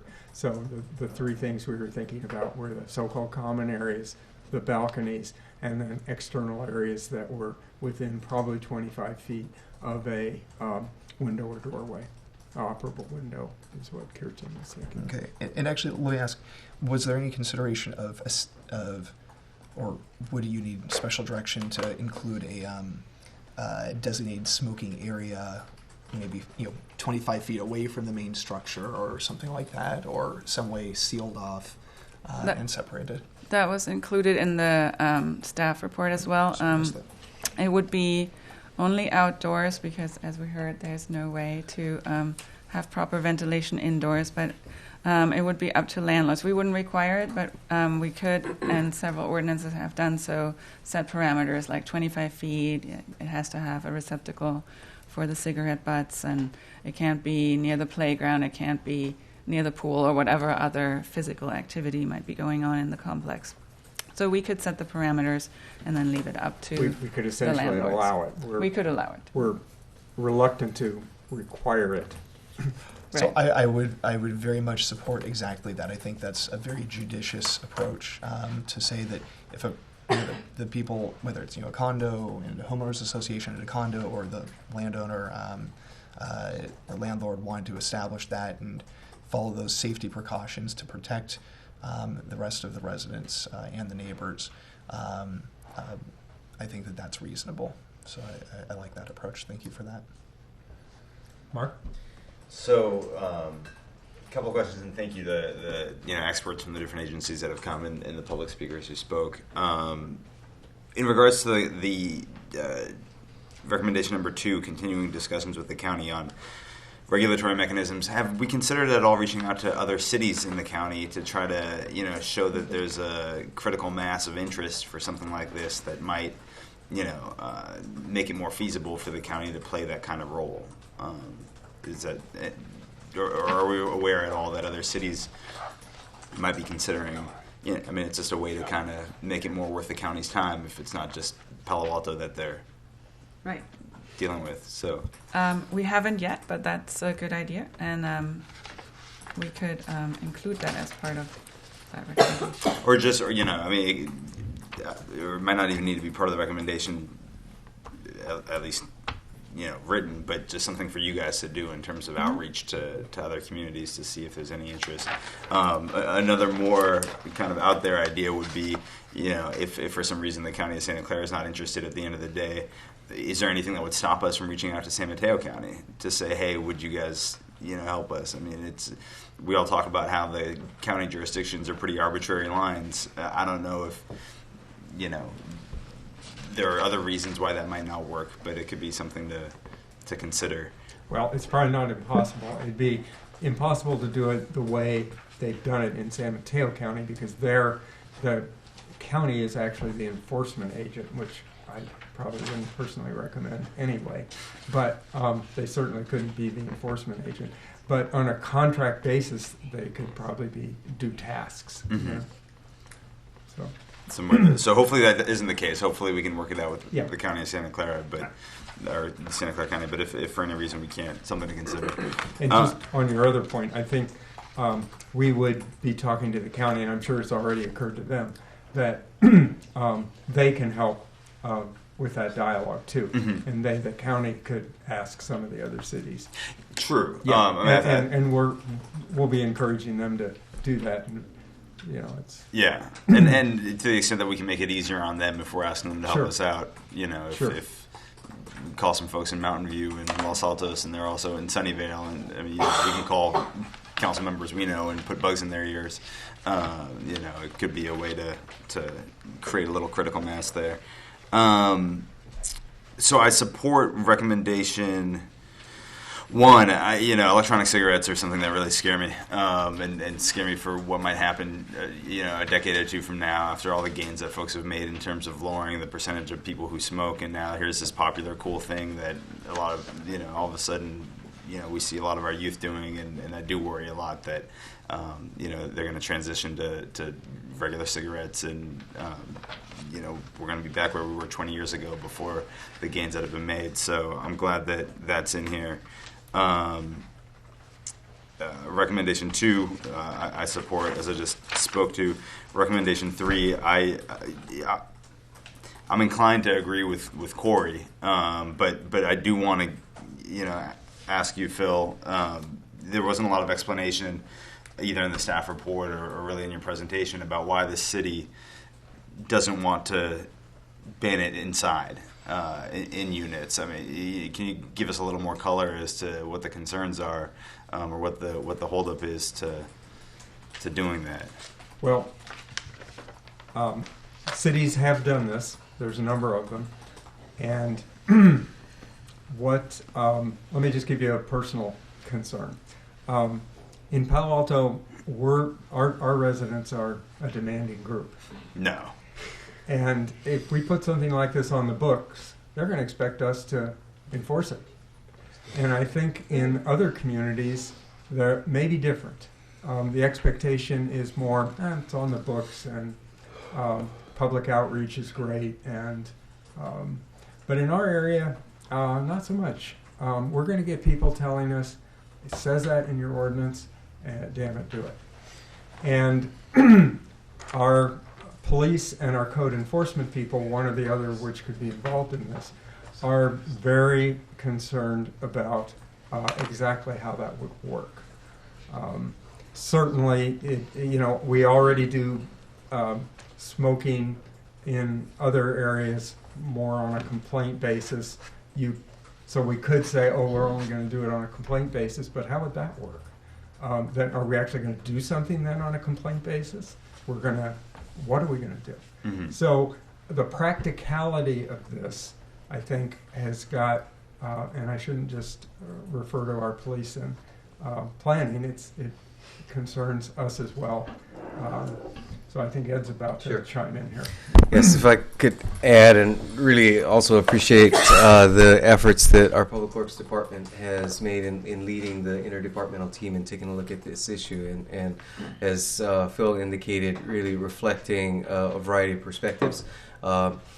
Perhaps just to elaborate on the point he just made from both police and planning, community environment perspective, one of recognizing the practical limitations in their ability, at least currently, to enforce what would be an in-unit prohibition, or at a minimum, even if it were, again, from a resource standpoint, manageable, in recognizing an expansion of functions effectively in order to address this on an ongoing basis. In looking at the options here, as Phil described, both from a direct regulatory response to looking at it on a complaint basis, and other models that we've seen in other agencies, or even, and we've explored trying to maximize the responsibility placed on landlords in order to enforce rules, as the case may be, all of which I think ultimately pointed to some substantive greater step than the city's currently involved in, and requiring more of a resource expansion, or potentially partnering with other agencies in order to take this role. So again, not to suggest that it's impossible, because other agencies have taken on, but it would be a significantly greater role and greater responsibility than is currently envisioned or taken on by these departments.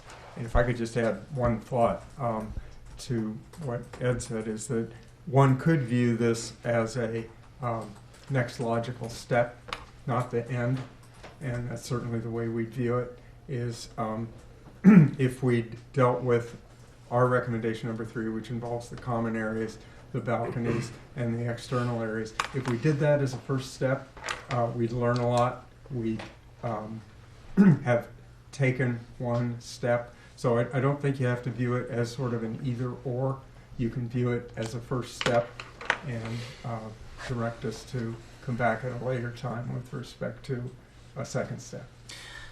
So, I mean, I wish there would have been more discussion about that in the staff report, and I wish,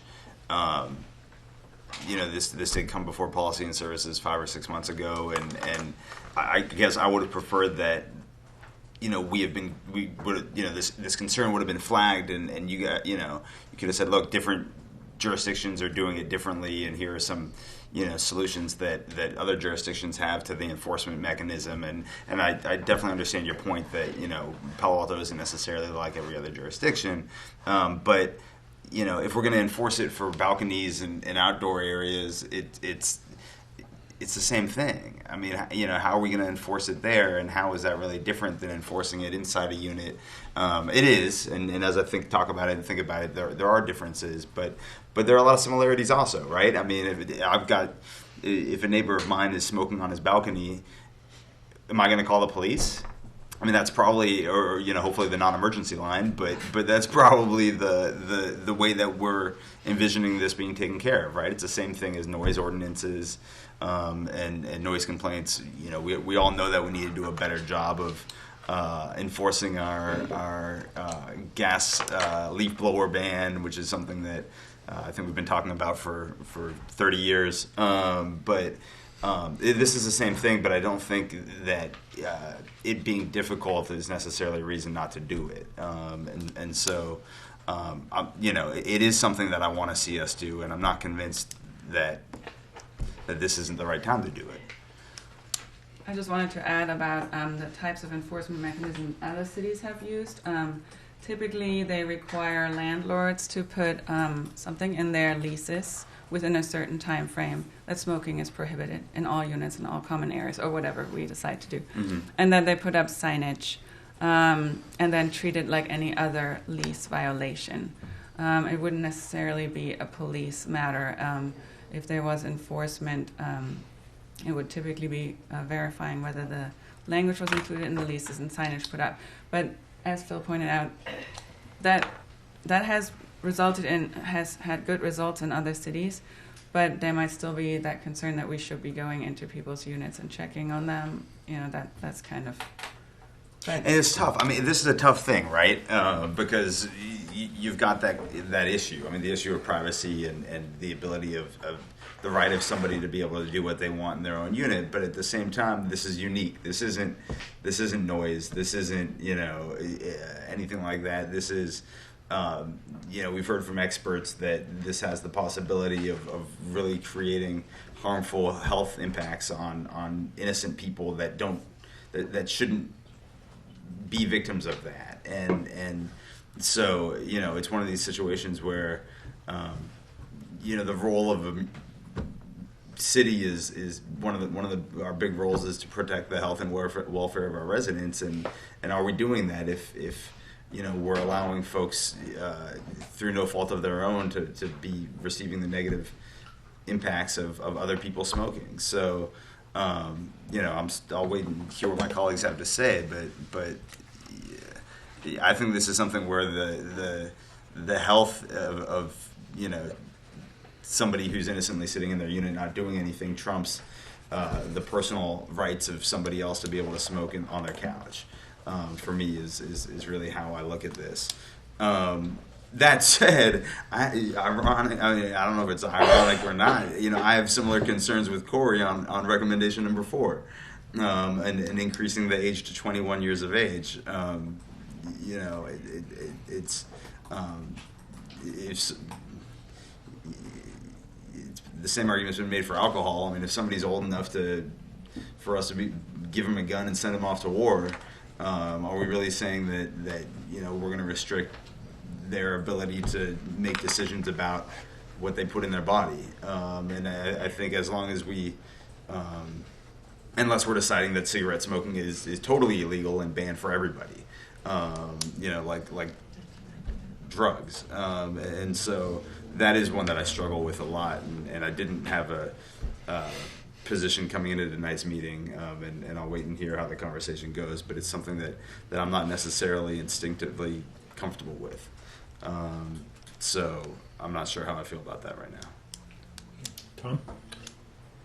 So, yes, agreed to number 1. A little confused on exactly what we're asking the county to do. I thought it was enforcement, and it sounds like it's not enforcement. We're not suggesting we decide that now. We're seeing what the county could do. I was just giving you my personal thought that it'd be odd for us to ask another jurisdiction to enforce our requirement, but it's what was done in San Mateo, so it's possible. But we're not suggesting you try to make that decision tonight. We just recommend that we work with the county and see what we can work out and come back Since soul to you. searching was going on, I assume they don't have the staff either. I mean, is that part of the discussion? Well, we could ask them. Yeah, we can ask them. It would be a new program, and what we would be specifically asking them to do is collect the annual fees. As many speakers pointed out, there's an annual fee for tobacco retail licensing. There's a review of any new ones. If any new ones were to locate in Palo Alto, and we had certain restrictions in place in terms of locating near schools, someone would have to maintain that map and make sure new ones don't locate near schools.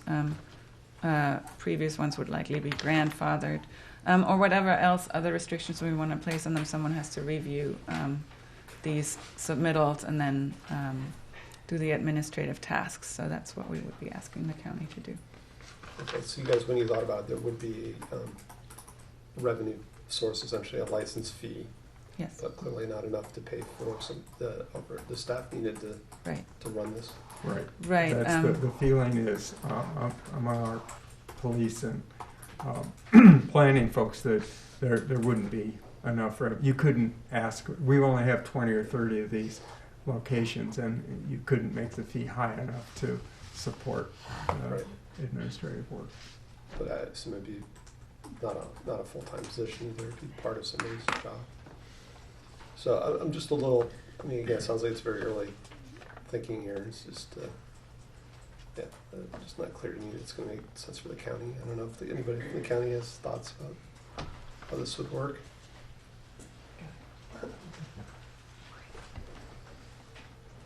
Hello, I'm Joyce Villalobos from the county, and this is something that would still, or it's very early in the conversation, we'll still need to explore potential options. Yeah, so I'm just concerned that you may think we're outsourcing it, but we're going to end up enforcing it ourselves anyways. So, let's see. So you did answer a lot of my questions already. I think, again, I didn't know if you had taken out the inside apartments because of our asking for more information, so like that wasn't the case. It was really more about this internal discussion on enforcement. Because I too come around where I really think, we should allow a designated outdoor space, but really look at not allowing it internally. I think in apartment buildings, and part of it may be, I think, in how it's described. I mean, when you said other cities really enforce it through lease agreements, and maybe this thing needs to be called an ordinance for landlords and rental agreements, and be marketed that way, so that there's no question of who's enforcing it, who's responsible. It's not a city ban on smoking in apartments.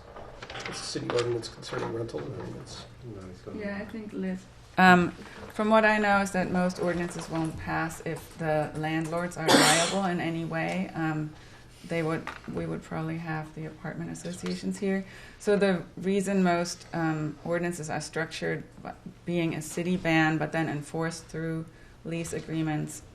Well, it's not actually enforced, but requiring lease agreements to include language is so that if the landlord does that, that's all they need to do, include signage and the lease agreement. If someone then smokes, that is not, a violation on them. So that's. Do you have anything to add? Thank you, Molly Stump, City Attorney. So just to be clear, the city could require leases to include certain provisions, but then the enforcement of those provisions is a private contractual matter between the parties to the lease. So the staff is quite correct that the landlord would meet their obligations to comply with city law. But if smoking were to occur, then the city would not have a direct mechanism then to take an enforcement action based on that provision. That would be really to the discretion of the landlord how to enforce that lease obligation. It seemed to address the concern about the city not really wanting to or able to be enforce that, but it would create, I guess, pressure if enough tenants, were complaining, and the landlord would have a decision to make if they were going to enforce it or not. Yes, that's correct. So that seems pretty reasonable to me. So my 2 cents. And I also think that I have struggled a little bit with condo ownership, and I think if we started with something like a lease agreement, that, again, I kind of heard what you were saying about doing this in steps, because one of my early thoughts was, well, how many times do we want to go back to council with this? Should we just wait and do all of this at once? It's like, listen, you kind of came around to let's take some steps, and maybe we should start with apartment rentals. Signage, I really wasn't clear on how signage was changing in the ordinance. Right now it requires an inch tall, all capital letters, and as Phil pointed out, not all of our signs meet that. So, and it's not really necessary. Usually the universal smoking sign is plenty to show people that they're supposed to smoke. And we just like our existing signage to at least be. So there's the size of it, but with this ordinance, are we requiring it in more places than currently? No, the same as currently the ordinance requires that it be in all areas where smoking is not allowed. So we haven't added any areas. But we did add e-cigarettes as well, because there is an international no vaping symbol as well. So once e-cigarettes are included, we would want to update our signs in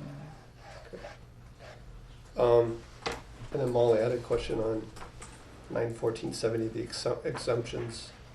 Why are we exempting bingo games? Thank you, Councilmember Du Bois. That's old language, so that's not new. The new language is marked with an underline. Okay. Was So there any thought of striking that? staff, did you have thoughts on that? Bingo is really a sort of a special category of conduct all on its own. Suzanne Schick, UCSF. I'd just like to note that some of the highest particle concentrations recorded in a public place that are in the scientific literature were recorded in a bingo hall. Okay. But I wonder if we have a bingo hall. Yeah, do we have a bingo? Well, I think that, Suzanne, again, this was actually a church hall being used for bingo.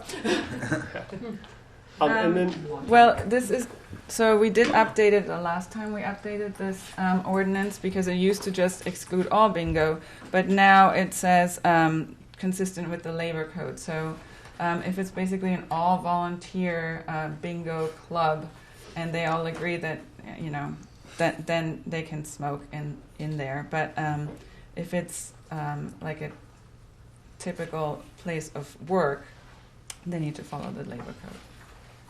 okay, just like a very Yeah. archaic exemption. It's pretty archaic. But it was updated last I want my time. poker game exempted as well. That actually makes sense. The other one was, so I guess hotel rooms are different than apartments, and that is that state law or exception C? Right. So this doesn't this doesn't bar a hotelier from banning smoking, as you know, I'm sure from your travels. Most hotel rooms are no smoking. This does allow a smoking room in a hotel. Does the staff have any comments about? Do we look at making a change there? We did not look at making No, we changes. didn't look to make a change. But like you said, most hotels are already non-smoking. I would expect that the market is largely driving hoteliers towards. I didn't really understand. I don't know if the language is correct, and I just wasn't reading it. The last sentence, the last clause, what's it trying to say there? 65% of guest rooms.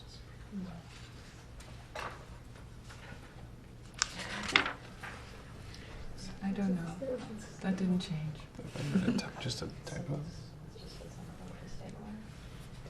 Yeah, it actually looks like there is possible there's some typos there in this series of, again, the staff is not recommending any changes to 070. Yeah.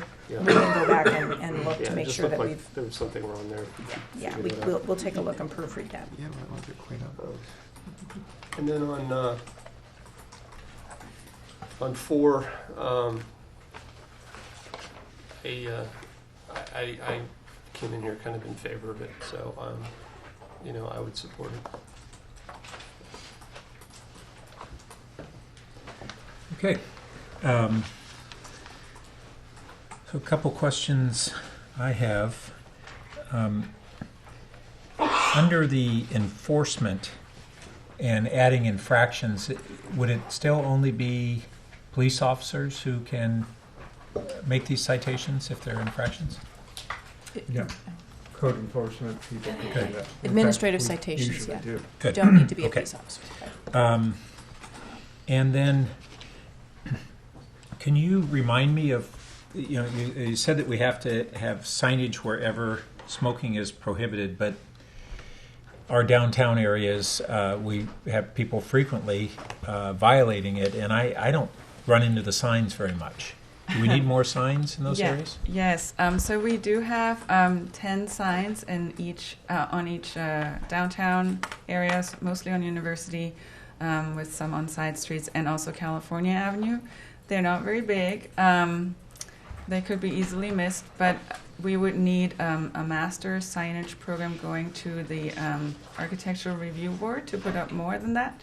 And so we were waiting to see whether e-cigarettes are included, because then we would have a different type of sign. So we would have to go through a process to put up more, but we do have 20 signs. You aren't needing council direction to increase the signage? Okay. Actually, No. I read it as that was exempted as a service location. You don't need a sign. Right, but the downtown area does have signage because we specifically banned it in, so parks have signs and downtown and Cal Ave have signs as well. And then we have asked the malls to put up signage. I believe Stanford did. Okay. So then on the regulatory issues, we were talking about restricting pharmacies from being able to sell. Did this issue go beyond that, or are you saying that's the problem? Well, that was tied into the licensing thing. So if we had a license, then what we talked about last time was that would be a vehicle for if we wanted to say that pharmacies couldn't sell it, or if we wanted to say that it couldn't be sold within X feet of a school, then we'd use the licensing provision to do that. In the ordinance, we'd say that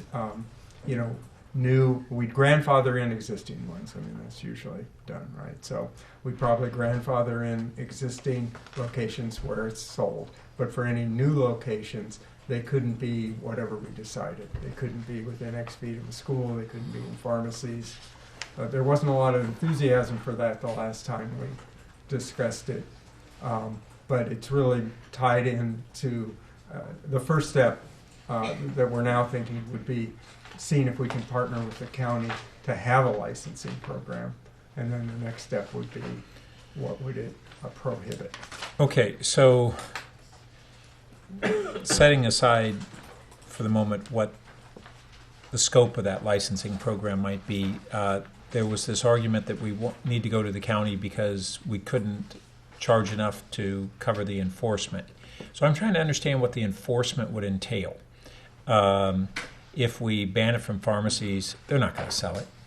I mean, that's pretty easy to enforce. And there's a question too on what other tools we would have that upon a repeat violations, whether they would jeopardize other rights that they have to sell things that they really care about. But I would think that that's something that is not going to be difficult to enforce. Right. I'm sorry if I said that the administrative fees collected wouldn't be enough to cover enforcement. I misspoke.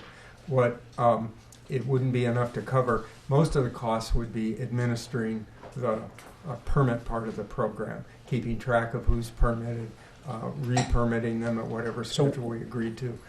The administration of the permit program. So what were you thinking was a cap on what you could charge for a permit that led you to the conclusion that it couldn't be self-funded? Well, we just did some quick math with the police department. As I recall, we were thinking, well, all right, if it's got to be the better part of a person, then you'd have to raise $150,000. A better part of a person to do what? Person year. To manage the permit program. But we got 20 to 30 sellers. Why do you need a full-time person to manage to get 20 to 30 licenses a year and keep track of that? I don't get it. No, I'm serious. I'm asking this question because it's a policy decision. I don't get it. Well, we didn't do a real careful job. Well, even at a high level, I don't get it. As I think about how much work would be involved in once a year getting renewals of 20 or 30 licenses, I think that's a pretty low administrative task. It's just not a full-time person. I don't know how we get so thinking that you got to have a full-time person to do every task that we've got. It just doesn't make sense to me. So I would, if that's the problem, then I don't think that's a problem.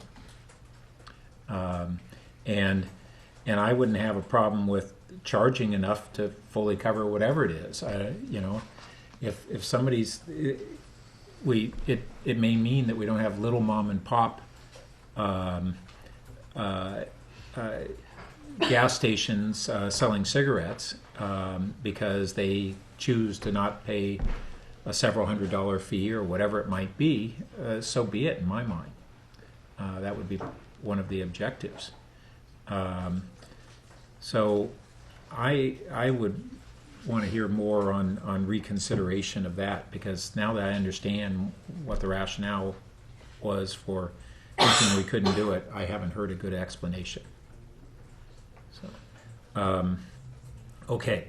And then on the multifamily issues,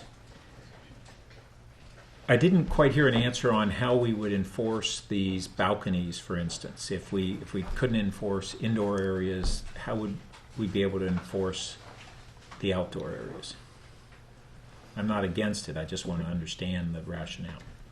We just think that entering a premises to gather enough evidence to conclude that there's a problem is much more problematic to enter someone's private space. To observe them either outside or on a balcony is just an entirely different thing for our code enforcement people. And then I didn't hear anything about some of the things that I thought we touched on last time we had this discussion, which is, even though we've heard from experts that we can't wholly address the impact of secondhand smoke and through ventilation systems, are there measures that would be significant, if we aren't going to eliminate smoking in multifamily, are there measures that would be significant benefit to tenants that can be required? So we didn't become aware of any. We, I can't say that we did an exhaustive search on this because we have our experts. So. I can address that. Okay. Suzanne Schick, UCSF. I actually wrote one of the papers that helped drive the ASHRAE decision in 2005 to make smoke-free air the basis for ventilation. In multi-unit housing, you have a wide variety of heating, ventilation, and air conditioning systems. Some of them basically mix air from all apartments and distribute it back to all of the apartments. Some of them are individual units. Some of them are basically, passively old school ventilated with windows and have huge effects from wind conditions. So essentially, cigarette smoke is so difficult to get out of a room before it sticks to the walls and creates a persistent hazard. You have to make something very much akin to a wind tunnel. We've done modeling of how you keep nicotine and tar off of surfaces, and it doesn't work in indoor spaces. So I want to break up those two concerns between how to deal with the residues on the surfaces and how to deal with the air. And I heard you on both of them, and I just have thoughts that I want to explore. So if there was an ordinance that put two different requirements on landlords of multi-tenant units, one would be that in those units that the smoking, they could only allow smoking in a unit that had separate ventilation. It couldn't be intermixed with units that are non-smoking. And second, that upon any turnover of a unit, it would have to go through essentially a full purification. But you mentioned what it has to go through.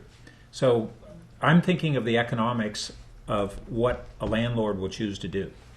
And what I think would be an outcome is that you'd have a limited number of rooms and a limited number of apartments that would be smoking ones. They'd have to be separately ventilated, and basically they'd have to re-rent them to smokers again. Otherwise, they wouldn't go through the expense, the very high expense that would be associated with turning over those rooms and turning them into a room that no longer has residues. It'd be a high expense. And a landlord's not going to go through that on a frequent basis. So my question would be, if you put those two restrictions in, one, would they have any legal problems? And I don't think that they would.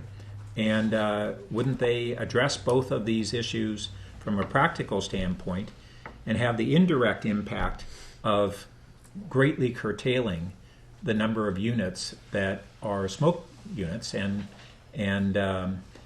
do so because landlords would be making economic decisions that's not worth it?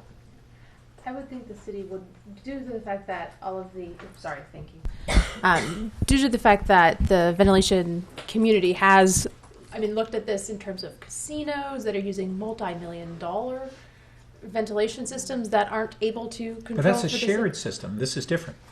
This is saying that if you're going to have smoking in a room, it must be separately ventilated. Or you can have 5 rooms that are smoking rooms, and they're all on one ventilation system.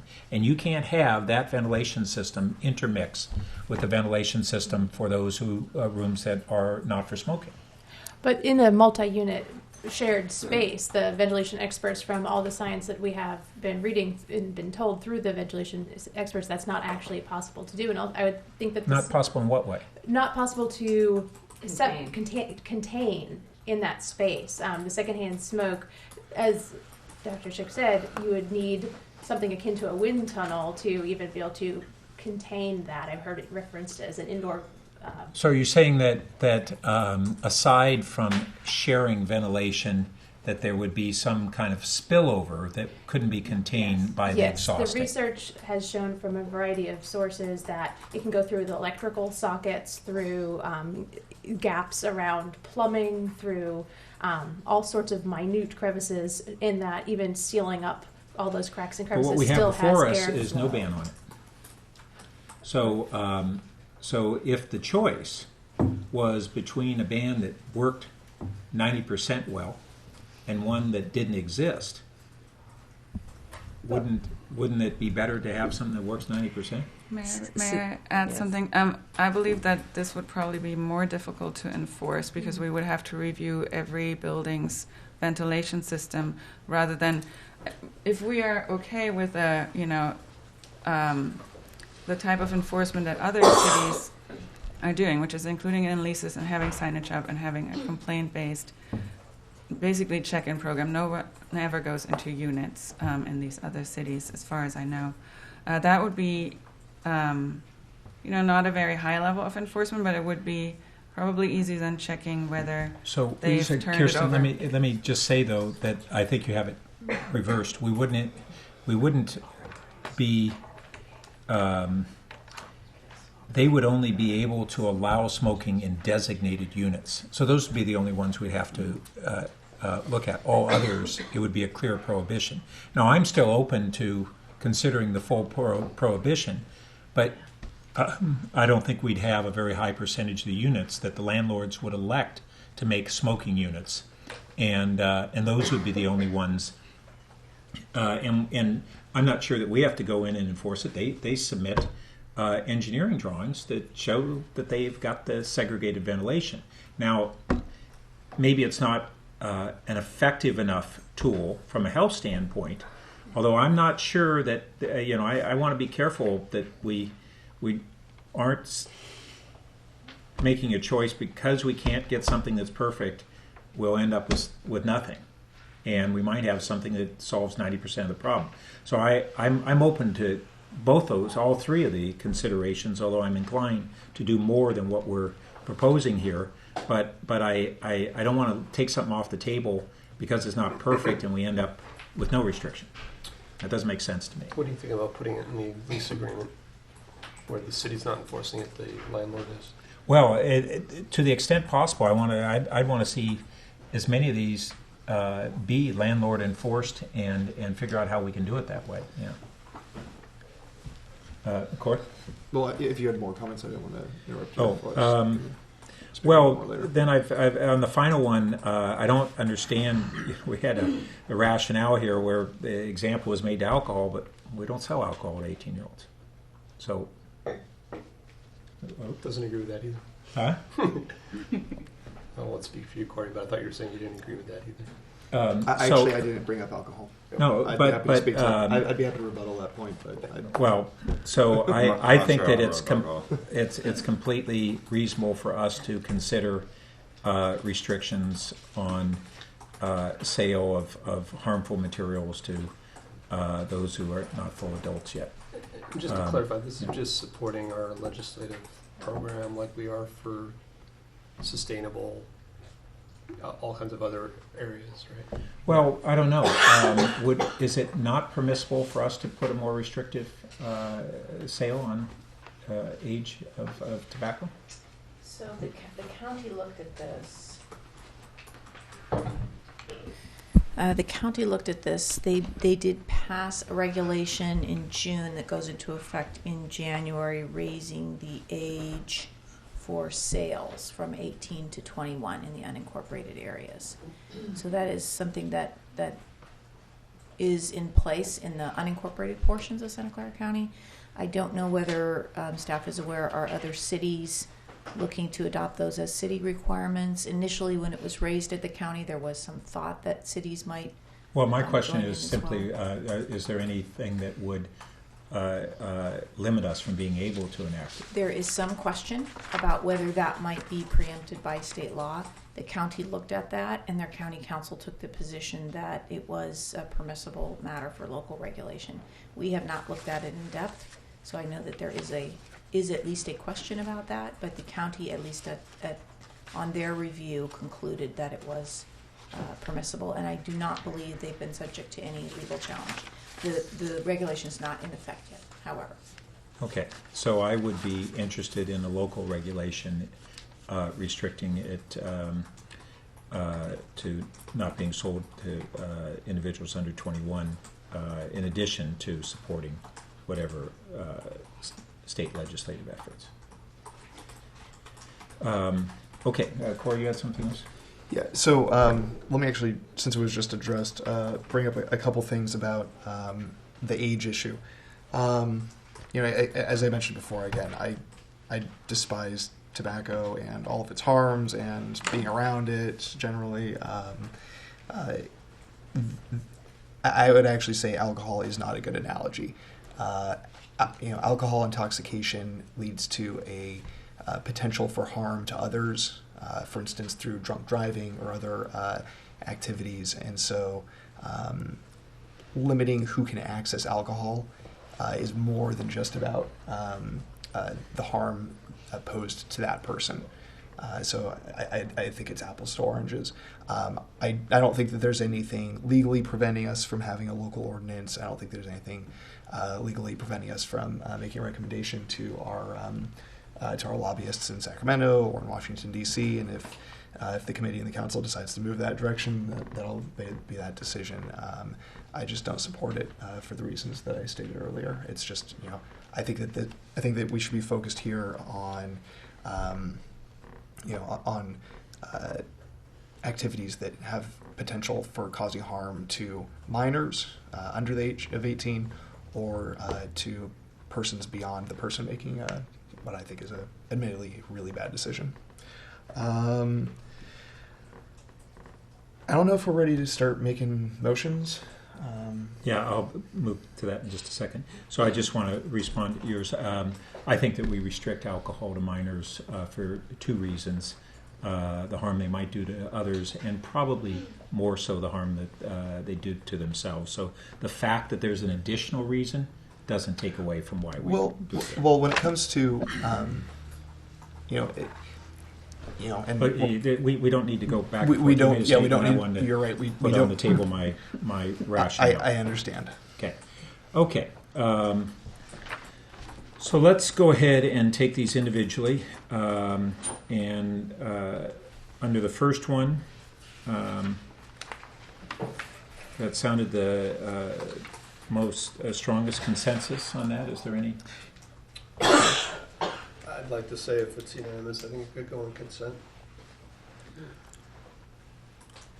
I actually had a couple of questions about this one.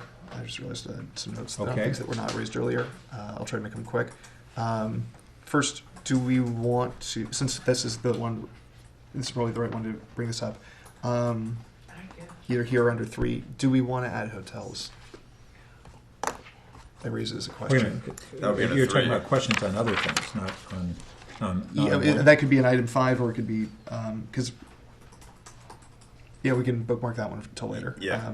Also, because 1 really deals with kind of tweaks to the existing ordinance and changing the language and changing enforcement, I would actually suggest we remove misdemeanor as one of the punishments. I think it's a little strong. Well, let's ask the city attorney for the thinking on that. So, council members, I would recommend that you keep the flexibility of the potential penalty there. It is enforceable by my office. We have a prosecutorial discretion. We dismiss the vast majority of them, and then the rest of them are resolved in court. So, we do have the ability to take facts and circumstances into account, but it is available there in the event that it's paired with other conduct that's a problem, or it's a repeated kind of a problem. Then we have that ability.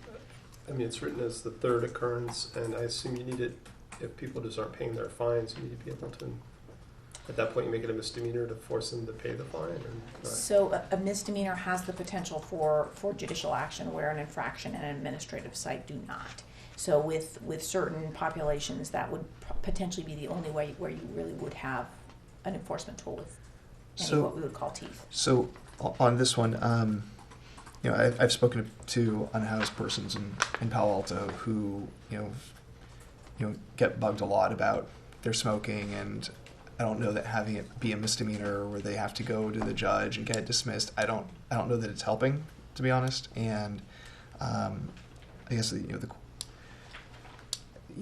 what we're really dealing with is an addiction issue, and I don't know that the misdemeanor is really that much more useful than the infraction to helping people with an addiction issue. If it's happening over and over and over again, then you're talking about an addiction issue. So I guess the question is not necessarily. It can be a defiance issue. Your points are well taken. This is a complicated topic, and it's a part of a much broader conversation about enforcement of municipal violations in the North County Courthouse. It's a longer conversation. It really is another whole area that I don't think that you have the sufficient background and material before you are briefing, or even correct staff to really delve into this conversation. So my recommendation would be not to try to take it on in the context of this evening, but to keep the status quo of having that available. And I think council is probably at a point, perhaps after the first of the year, where we can come back with a broader conversation about this complicated set of issues around enforcement. I appreciate that. I will defer to the city attorney on this one. Thank you. Okay. So do we have a motion on 1? So I'll move that the Policy and Services Committee recommend that Council adopt changes in Attachment A to the city's smoking ordinance that include addition of electronic cigarettes, changing signage language, and providing an additional option for enforcement of the city's smoking ordinance. Second. Okay. Any other discussion? No. All in favor? Aye. Aye. Aye. Okay, that passes unanimously. So then the second one has to do with regulatory mechanisms and whether we want to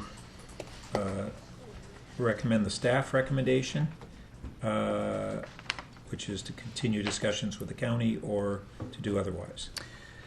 Did you want to kind of add on a second option, which is to have staff re-evaluate what staffing needs might be necessary for an internal policy? Yeah. I'll let you. Okay, so I would move that we request staff to return to Policy and Services Committee with a better analysis of costs of enforcing retail sale regulations, and potential fee structure to recover those costs. As well as continuing discussion with the county? As well as continuing to discussion with the county. I'll second. Okay, any further discussion? Nope. All in favor? Aye. Okay, that passes unanimously. And then on the next one, which is the multifamily issue. I'll take a shot at a motion on this one.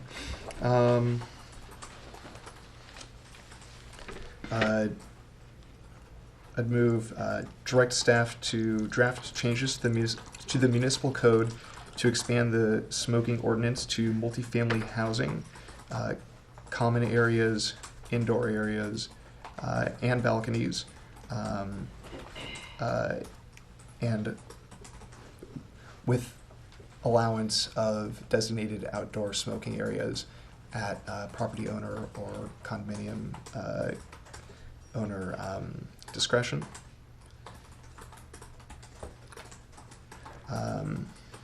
The indoor areas you mentioned were part of the common areas? So including units. Oh. Sorry, where am I speaking? Yeah, so including units. City clerk could catch that change. I'm sorry. Can you? Oh, do we have? Can you repeat that? Do you want to? Need to disconnect. Do you need to disconnect? Well, can we get it up? Could you repeat what you just captured of Corey's motion? Sure, because it doesn't show up there. Yeah. This may not be exact. So with me. Direct staff to change the municipal code to expand the ordinance to multifamily housing units, indoors, balconies, with the allowances of designated outdoor areas with property owner's discretion. And then Phil asked the question about indoor being part of the common areas, and Corey said no to including the units themselves. So yes, it would be the units and other indoor areas, including common areas. So it's all of the above. Yeah. So, from the amendment, can we clarify that we're talking about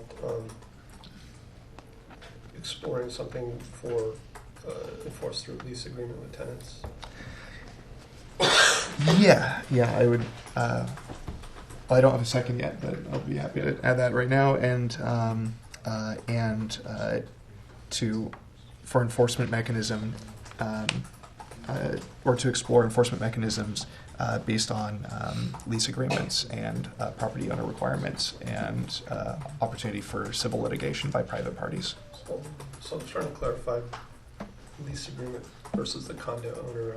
I'm suggesting we delay. I haven't heard a good enforcement mechanism for a condo owner. Well, the analogous situation is the rules and regulations of the condominium HOA. Okay. That's the analogy.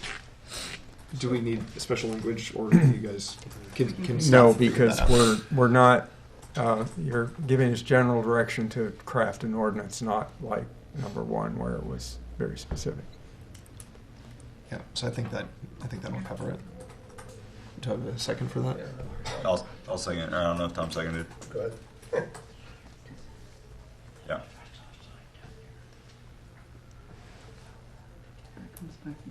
And actually, one question. I saw it mentioned in the staff report, and we didn't talk about it a lot tonight. Is medically licensed marijuana use exempted? Would it be exempted? Do we want to exempt it? Kirsten kind of covered that. The state law it's your says, decision. Whether, I mean, the state law says that it would not be exempted. There are other ways to take in medicinal marijuana that are oral and don't involve smoking it. So we don't have to allow it. Is that correct? Would we be able to allow it if we wanted to? Yes, can. Do we want to? I have mixed feelings about it. to put it mildly. Allowing a blanket medical marijuana exemption, Well, you could leave it up to landlords. I think smoke is smoke, personally.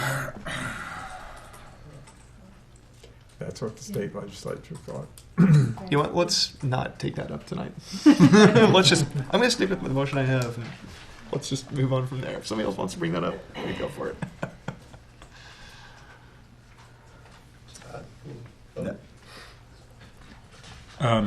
Yeah, I'm just thinking it.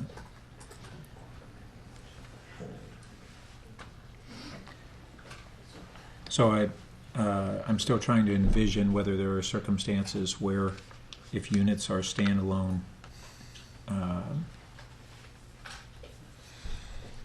this kind of goes to this principle that I wouldn't apply to 18, 19-year-olds, but I would to adults, which is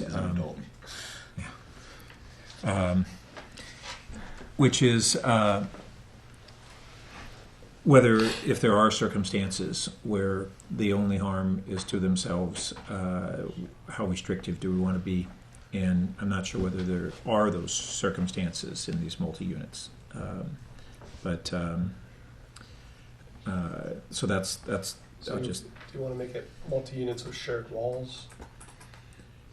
Yeah, but are they multi-units that aren't shared walls? I don't know. Could there be a bungalow situation, a separate one? If you've got ones that are above, I mean, sure. Usually it's considered, most cities will define it as 2 or more units, whether it's 2 on top or 2 side by side, not getting into the minutia of it, but for multi-unit dwelling as a definition, 2 or more. Yeah, I mean, if somebody's got a 2-unit apartment and he wants to rent it to each unit to smokers, do we have a big objection with that? I think we have an objection if one of them's a non-smoker. We want to address that issue. But I don't know whether we want to go so far as to say that if you're a renter, you can't, no landlord can say that, oh, I have a smoking multi-unit dwelling. That's what I'm struggling with. Can I say one more thing? Yeah. Suzanne Shook, UCSF. HVAC is difficult to run properly, and even if you have excellent plans, when you are running your HVAC and you have a strong wind on one side of your building, if that wind goes into your intakes, it will force your HVAC to run backwards, and that runs the risk Of what? Avoiding, basically making, your smoke go through into another unit. Yeah, but if we're talking about a circumstance where all of those units would be smoking units. So it's a smoking quadplex. They could form a club and be exempt. So But they could set up an outdoor I guess I designated would like Cities to have add not had that. to ask staff to explore whether there are reasonable allowances for multi-units that do not interact with non-smokers, basically. Is that a substitute motion, or you want to make No. it a separate one, or is It's it an amendment. An amendment. Oh, I'm sorry, I misread that. So it's just asking staff to return To PNS? to P&S with that evaluation. Would we still be moving forward with the rest of 3 for now?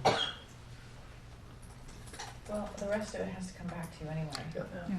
It's not drafted, and there are some complications in what you've laid out. We're going to have to come back with a couple of options and language for you to, decide.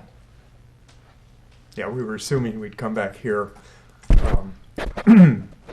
just like Molly said. So I'm not going to accept it as a friendly amendment, but I'm not necessarily opposed. I want to hear from my other colleagues. I'll second it, and let's move this forward. Okay. All right. I'm not saying that I'm open to the idea. Yeah. I'm saying I'm fine with staff looking into it Yeah. and coming back to us with their So I don't thoughts need on to. it. I don't need to discuss it anymore. I've already stated. Yep. Okay. So let's vote on the amendment, which is to ask staff to return along with the language of the primary motion with evaluation of whether there are circumstances where standalone units can be peeled off there. Or exemptions for them, yeah. Exemptions for them. Yeah. Okay, all in favor? Aye. Aye. Opposed? Nay. Okay, that's 3-1. And then our last... Then we need to vote on the full motion. Oh, I'm sorry. So then returning to the motion to... Could I just ask a clarification question? So when you use the word standalone, do you mean that they don't have common walls or common ceiling? No shared surface. Well, they couldn't have shared HVAC, and I would think not common walls or ceiling. Yeah. With non-smokers. With non-smokers. He's talking about the duplex with 2 smokers. Yeah, exactly. It's getting late, but I thought you were also saying just if the landlord wanted to have a 100% smoking facility, they could do that. Well, that's with non-smoking units. So if it's 100%, he's not sharing anything with anyone. Yeah. Okay. Yeah. We're same page. So do you guys understand? Yeah. Okay. Okay. So now vote on full motion. Yes. As amended. So all in favor? Aye. Aye. That passes unanimously. And then finally on the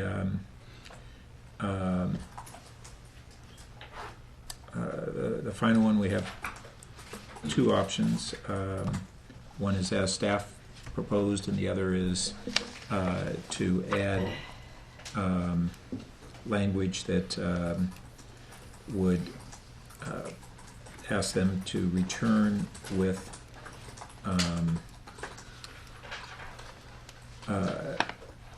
ordinance language for restricting tobacco sale to those under 21. It's clear from our discussions we're split on this. So, Molly, does this mean that nothing can be on that subject can be forwarded to the council for consideration, to the full council, or as a split issue can it be forwarded without a recommendation of majority of the committee?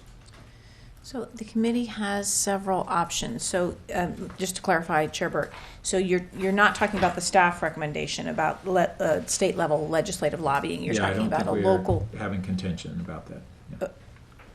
About that issue, this legislative lobbying at the state level, or a local regulation that would directly ban? The legislative lobbying at the state level, I don't think is contentious from what I heard earlier. Well, what's the... All right, whatever. I Let's think break the two of us- up. I think two of us So oppose it. I'm talking mostly, I want to understand what happens on the one that is clearly contentious. A local ordinance banning sales under Correct. 21. So you haven't seen the language, but it's not necessary that you do that. You could decide to direct us to go directly to council. But we're not going to have a majority of the committee Correct. that will do that. That's my question. Yes, I what understand. happens when we don't have a majority of the committee? So it goes on the action agenda, and the vote of the committee is reflected. Okay, Whether so it you, can be forwarded to the council without a majority of the committee.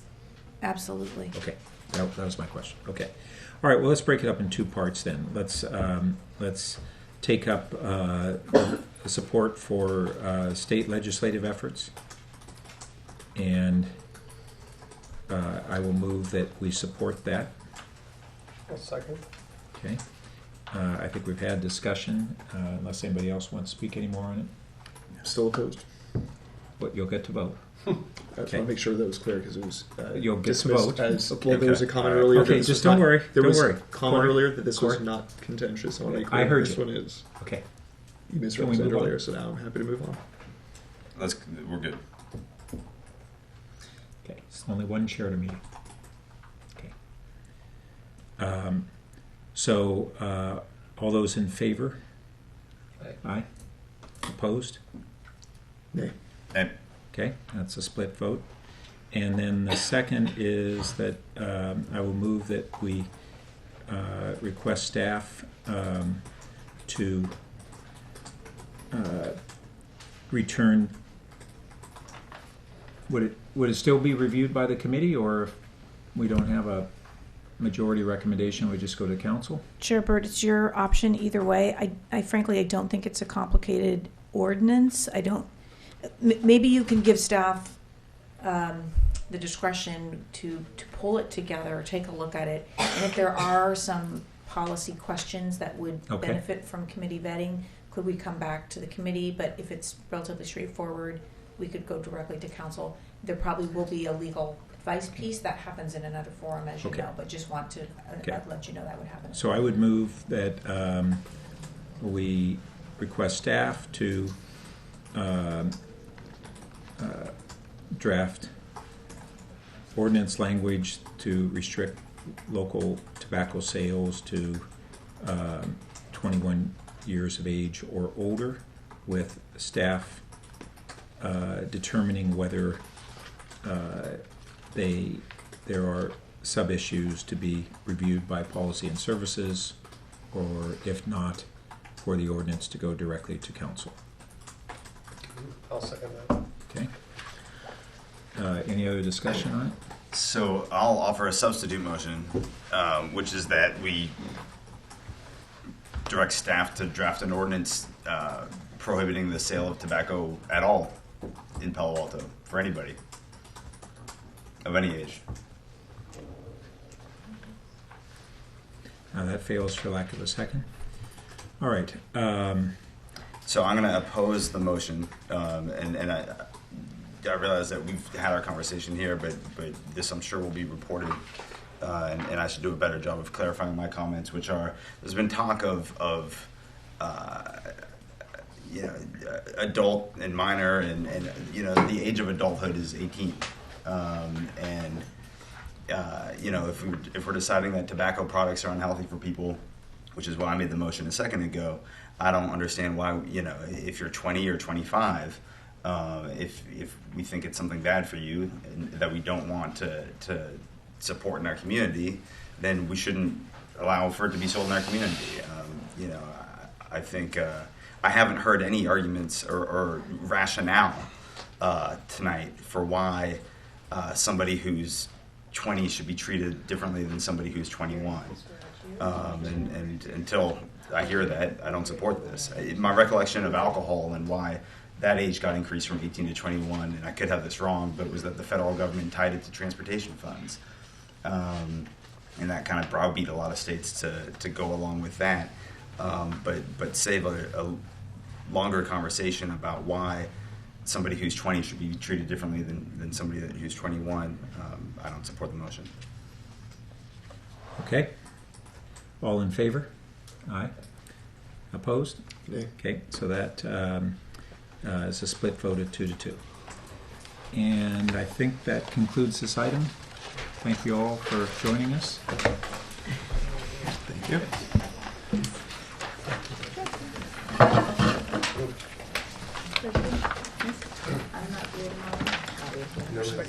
No one is. I respect your position too. So I will write up mine and I'll email you. So you and I have the same thing. I think that the alcohol age should be very I'm just not ready to take this in front of the position before I have kids.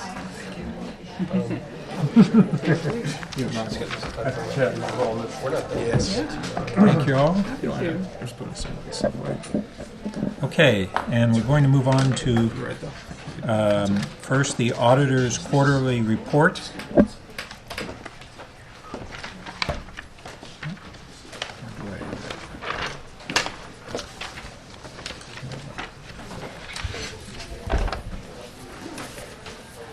Welcome, Harriet. Good evening, Mr. Chair and members of the committee. Harriet Richardson, City Auditor, presenting the Office of the City Auditor's quarterly report for the first quarter of fiscal year 2016, which ended on September 30th. So we have two audits that are nearing completion, the franchise fee audit and the parking funds audit. The parking funds audit is out for city manager's official written response, and we're expecting it's scheduled on the December 8th Policy and Services Committee agenda, and we're expecting to meet that date. The franchise fee audit, we are still finalizing findings, and we'll get that to the city attorney for review prior to reviewing it with the departments. We've been working very closely with the city attorney on this audit due to the nature of the findings, and we're tentatively scheduled to present the report to Policy and Services in February, but we may need to delay it until March because of the number of parties involved, including some outside of the city who will need to review and respond to the report. We have 5 other audits in progress. The report shows that 2 of these are expected to be presented in January and 3 of them in February. But as of now, there's not a Policy and Services Committee meeting scheduled for January. So I'm now anticipating that we will present these in February and March. And they may stretch out into April depending on the number of items on the agendas. But 3 of those audits, the first one's the fee schedules audit. We're evaluating processes used within the city to establish fees that are expected to cover the cost of services, to ensure that they do cover the cost of services when they're expected to do so, or that council has full information to make policy decisions on how much they want to subsidize. We're also doing the disability rates and workers' compensation audit, which is focusing on assessing whether the city's safety practices are effective to minimize on-the-job injuries and illnesses, and whether the city is effective at minimizing workers' compensation payments after an injury or illness has occurred. We also have the utilities rate and billing accuracy audit, which will evaluate whether the utilities department properly implements established rates and accurately bills customers. Because of the large number of rates, there's a variety of rates for each utility, depending on the customer, residential, commercial, different types of rates. We'll be using sampling techniques in this audit rather than evaluating every single rate. We also have 2 continuous monitoring projects in progress. With these projects, we'll be using our data analysis software to identify whether the city has made duplicate payments or is paying overtime when it should not be. In both instances, the scripts we develop will be available to do similar analysis on an ongoing basis. Regular intervals, maybe quarterly, twice a year, something like that. But if those projects are successful at finding opportunities for improvement, then we'll likely expand these techniques to future areas in the city that can provide a quick return on our invested time in a shorter time period than a full audit. So that's the benefit of continuous monitoring audits. So looking to page 4 of our report, we've begun the work on the National Citizen Survey. The National Research Center mailed surveys to 3,000 residents in late September and a second copy to those same residents in mid-October. The data collection period ends this week, and we'll have the draft results in early to mid-December, and we'll expect to have the report completed in early January. So we also do sales and use tax allocation reviews. We do some, and we also contract with Community Services, who does some of them on our behalf. So total recoveries for the first quarter were $1,508. This amount was lower than usual on an ongoing basis, but it is typical for the amount recovered to vary significantly from quarter to quarter. I went back and looked at a couple of examples. In one quarter in fiscal year 14, we collected $5,900 in one quarter, but then in another quarter that same year we collected $93,000. So there's a really wide range. So I'm not alarmed at this point since it's only the first quarter, but if it stays low, I would start questioning the need to continue doing this type of work within our office, the cost benefit of doing it. And then we continue to do our city advisory roles, Utilities Risk Oversight Committee, Library Bond Oversight Committee, Information Technology Governance Review Board, and the Information Security Steering Committee.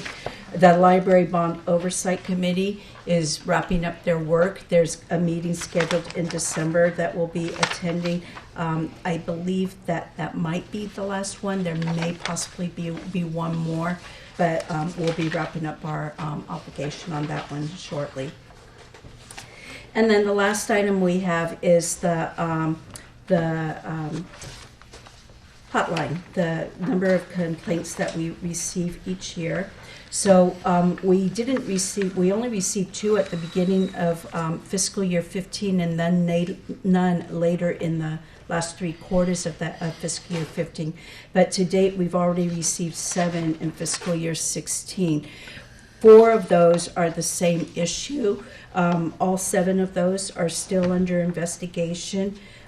So we don't have an update on closing those out yet. But as I said, 4 are the same, and then the other 3 are completely different issues. So this concludes my report, and I can address any questions that you may have. Great. Tom? I got 3 quick questions, hopefully. Sure. So on the hotline, yes. Are you kind of directly managing that at this point? Has that changed? We do not. So there's actually a committee that involves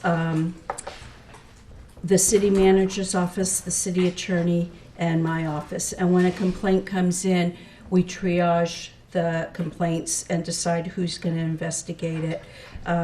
Once it's gone out for investigation, I typically don't have a role in the process. We talked about, I think, you tracking resolution, though. Has that changed or not? We receive comments back from the city manager's office. I generally don't get a lot of detail in those comments, and so when I'm asked to close out, when I'm told an investigation is complete and I can close it out, I typically close it out and rely on that information. Okay. On the utilities one, I'm wondering if there are any.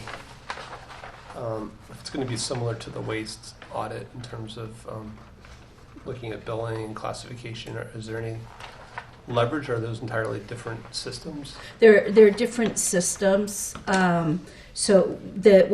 Utilities is billed through the SAP system. The rates are in the SAP system, and so we're looking at, there's generally like one person is responsible for putting the rates into the system, looking at making sure those rates got entered accurately, and that when they come back out onto the bills, that they are accurately going onto the bills in the calculation. So there's various levels of calculation that have to be done, and we'll be looking at that. Okay. And then remind me, because I know we talked about it before, at one point talked about possibly a audit on TDR sender sites. Correct. I have, so our audit plan for this year doesn't have that on it, but I have spoken with planning, and I did talk to you again after that, and we do plan to put it on our audit plan for next year. Got it. Thank you. Others? So can you review again on when you have the hotline questions, your process for closing cases? So I typically just rely on what the information I've given is that we've investigated it and you can close it. I don't get a lot of detail. I get very little detail, so I don't have the ability to, for example, to say it's reasonable to close or not. I rely on what I'm given generally from the city manager's office. Let me comment, because Harriet and I work closely with Molly on this, and since I've been here, which has been primarily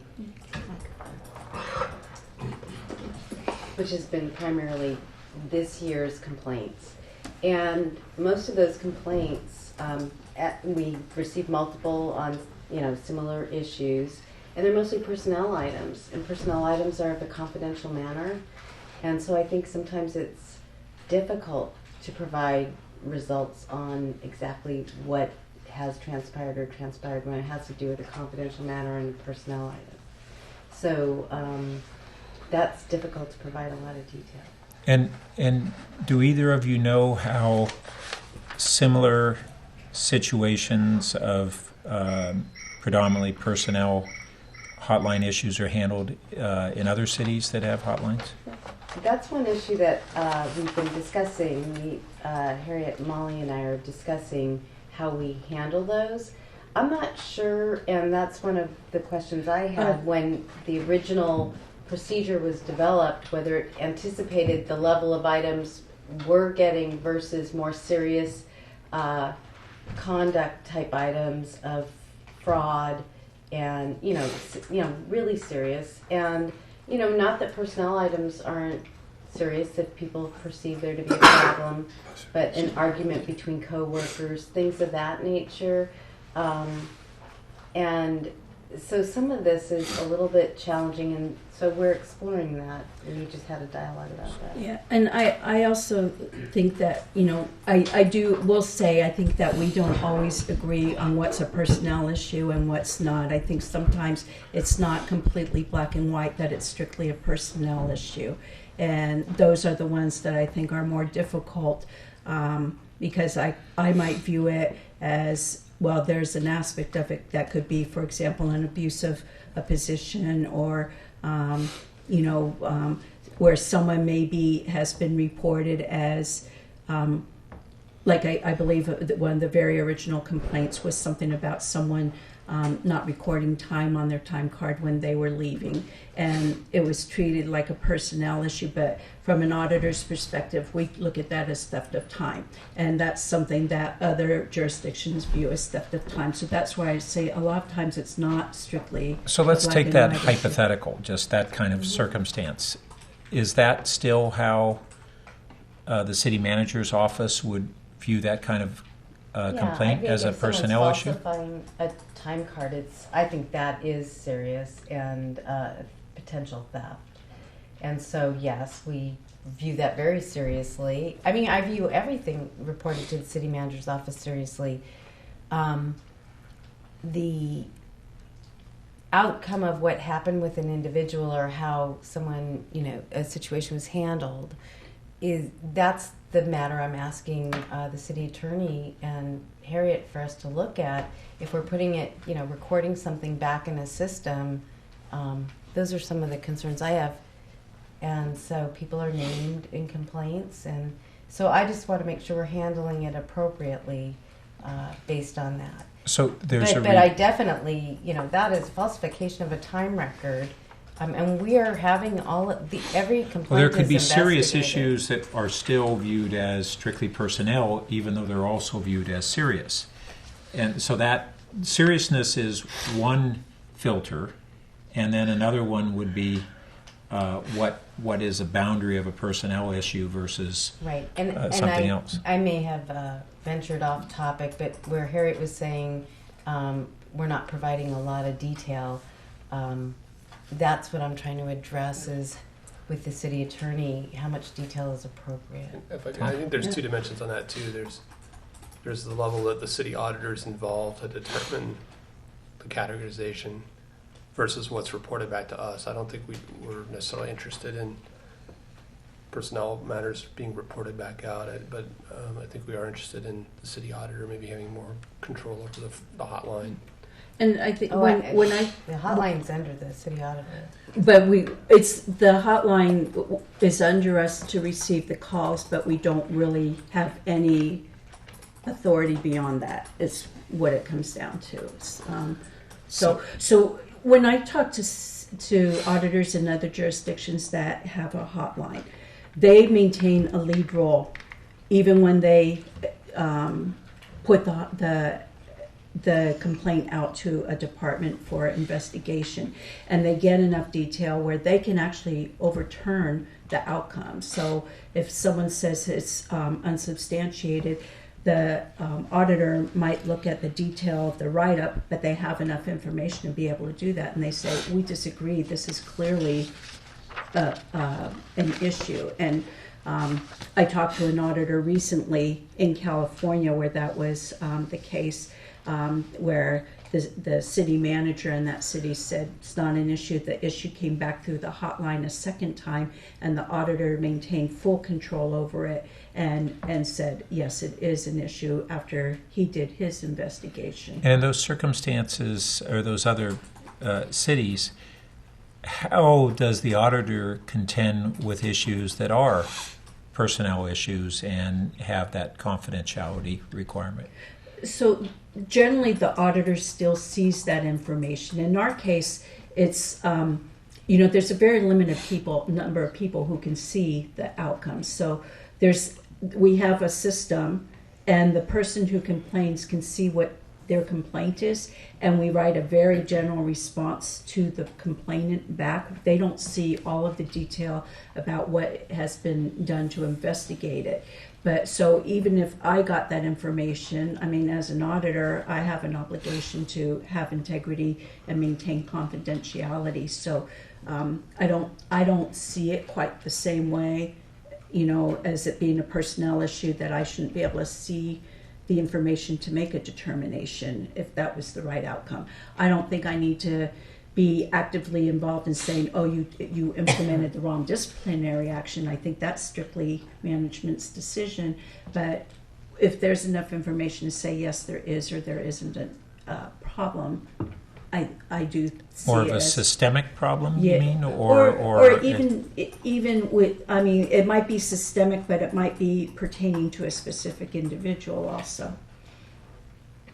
Okay. Corey? Yeah, actually, I find that kind of concerning. Actually, a couple things. One, I hope that we're using thought and discretion. If somebody forgets to punch a time card, that we don't jump to the conclusion that they're intentionally trying to steal from the city. Sometimes people, something slips your mind. Forget to turn off the light switch, forget to lock the door, forget to punch your time card. Not necessarily trying to drain the electricity bill, leave the city unsecured, or steal. So I just hope we're using good discretion about that. But I would like to see us move towards the city auditor having a little bit more control. And the reason for that is I want to make sure that city staff, top to bottom, feel comfortable calling the hotline, as a way to go outside of their usual chain of command. And if it just goes back to their chain of command, then they would just report up the line. And if it just goes up the line anyway, then there's no reason to have a hotline, which is designed to provide an outside mechanism.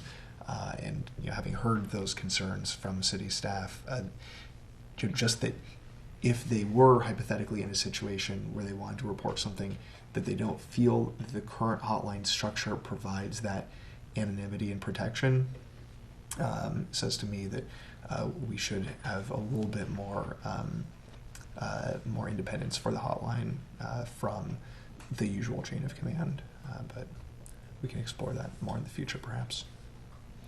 I would want to clarify, excuse me, that this is outside the typical chain of command because it is shared with the city attorney, city auditor, as well as the city manager. And quite frankly, the checks and balances inherent in that three-party review takes it out of the potential of any one of the council-appointed officers having the sole direct responsibility for any personnel issue that exists. I would disagree with Harriet on my experience that it has not been of greater control by the auditor, that having that shared responsibility among council appointees is a model that I'm more accustomed to seeing as well, including with police auditor, in which the police auditor may have the opportunity to review but not to have any more control over the disposition of investigation than any other. Well, I was just going to say, I don't want to belabor the point, but I wonder if maybe this is something that we'd want to take up in greater depth at some point in the future. Well, one thing I just want to share, and we independently investigate the complaints, and I make sure Harriet's on board and Molly with the approach we're going to take.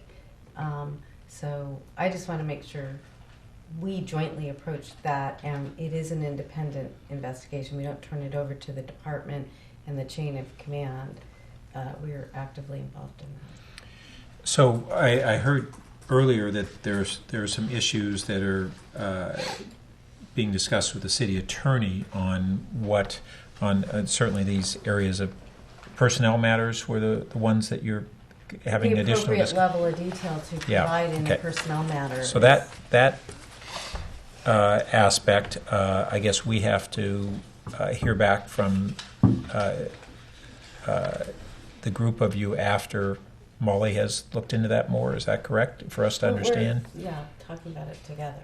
Okay, 'Cause but we've really been approaching this as a joint responsibility. yeah, but from the council standpoint, who set up the hotline and had it reporting through to the city auditor, I think a legitimate question that we have is how well is that functioning, and to what degree is the hotline independent? And we're hearing from the city auditor concerns that the auditor's office or the auditor herself, and if we want to, in the case of the hotline, even in some of these ones that might include personnel aspects, we might even want to restrict to the city auditor rather than the city auditor's staff involvement in those issues. But to what extent should the city auditor be more informed about the basis for outcomes and engaged in that? And it sounds that at the current time, those things are being treated as personnel matters outside of any review by the auditor. Yeah, I think it would help to have the city attorney in the dialogue. Okay. And so maybe at the next update we can provide, Molly could be part of the discussion. I think, part of it is if there was a complaint of embezzlement, I think that the auditor would be the lead investigating that. And when it's a personnel matter, and again, we're having this independently looked at, the question is, where does the personnel function fall? So that's been some of our dialogue about, is the city manager responsible for appropriate personnel action? So that's a dialogue we've been having with Molly. And so I just wanted to share that. Okay. So one of the things that when the hotline was established, it was intended originally, when the audit was done, it was intended to be a fraud, waste, abuse, ethics hotline. And I think where it's evolved is a fraud hotline. And I think we need guidance as to what council really wants the hotline to be. Do you want it to be fraud, waste, abuse, and ethics, or do you really only want it to be fraud? And I think that might be some of the discussion that we really need to focus on to know what direction we should be going with it. Do you need that tonight, or? Well, I guess that would depend on whether you want to give me some direction tonight to do something. So the 7, I guess, this year, did you think that was tied to the recent ethics training? Did that trigger more calls to the hotline? These were before the training started. Okay. And how is the hotline being framed in the training? It's very limited. So everyone reads the ethics policy, and it does address in there that if someone wants to report anonymously, they can report through the ethics hotline. And it was mentioned briefly aside from just reading it, but most of the training is focused on that the ethics policy is much longer than that one little sentence, and so it's focused on other parts of that, and then a lot of case studies of ethical challenges and kind of working through what would you do in those situations. Harriet, I just want to say something. We just, you and I sat through the executive leadership team Correct. training, and we were doing kind of feedback, dissecting as we were going through it so that we could give feedback to improve the training. I kicked off the last 2 sessions, and I opened it welcoming people, explaining why we felt it was important. And I pointed out in my comments, you will notice as part of the training that the ethics hotline is highlighted. There's a phone number. There's a diagram in the training that shows all the ways you can report. You can go to your supervisor, you can go to human resources, city manager, ethics hotline. It's right on that diagram. So I just want you to know, I've been opening every training. We're just getting started. I am going to be trying to stay through every training, or Ed, one of the 2 of us. so that we are there to make sure it's clear and clarified. But I just want you to know, I know you and I were in a different training, but I was very clear in the beginning, and I pointed out the hotline and where the phone number is. So I just want you to know that. Okay, thanks. Corey? Yeah, I guess, and thank you, by the way, for that. I really appreciate the efforts to increase awareness about it. Speaking for myself, I certainly think that the full scope of the intention of the hotline as originally created should be maintained and should not be narrowed. And just to clarify on the point of chain of command, that and I have a great deal of respect and strong confidence in all of our ELT, including the city manager and our two wonderful assistant city managers. But the chain of command, as I see it, does include those positions, and so the city auditor being outside of that chain of command, even to the very top, I think is important. At least when the calls first come in case there's potentially some point in the future, some different city manager, and there's a need for the city auditor to respond to a hotline call independently of the city manager and the city manager's chain of command. I want to make sure that's still an option that can be utilized if necessary, heaven forbid. Okay, so we will need to have this come back to the committee after you've had further huddling and maybe update on what is the current hotline training versus what maybe was the former. It wasn't former. It was just that the first training was with the whole executive leadership team. We wanted to make sure we're starting at the top, but it was also an opportunity to dialogue about maybe this would be better or that. So it was kind of a joint training and feedback. So I just wanted to share with Harriet, since we've rolled it out beyond the executive leadership team, I am making sure that's introduced at the beginning. Good. All right. So let's. There's no action. Yes. There is. I'm sorry. Oh, we're still on the quarterly report. And yes. We're not going to make that mistake 2 meetings in a row on that. Okay. So we need a motion to recommend to the council acceptance of the auditor's quarterly report as of September 30th. So moved. Okay. Second. Any discussion? All in favor? Aye. That passes unanimously. Okay. We have one more item, and I should have reviewed this earlier as other items were going over. How long do we think we have on the solid waste and cash handling? So like last month, we've attached for your review the update, and solid waste management audit has been completed, and Phil's here to share and answer any questions you may have. The cash handling and travel expense audit is almost completed. We're still working on some policies, and that's outlined in the report as well as in the attachment.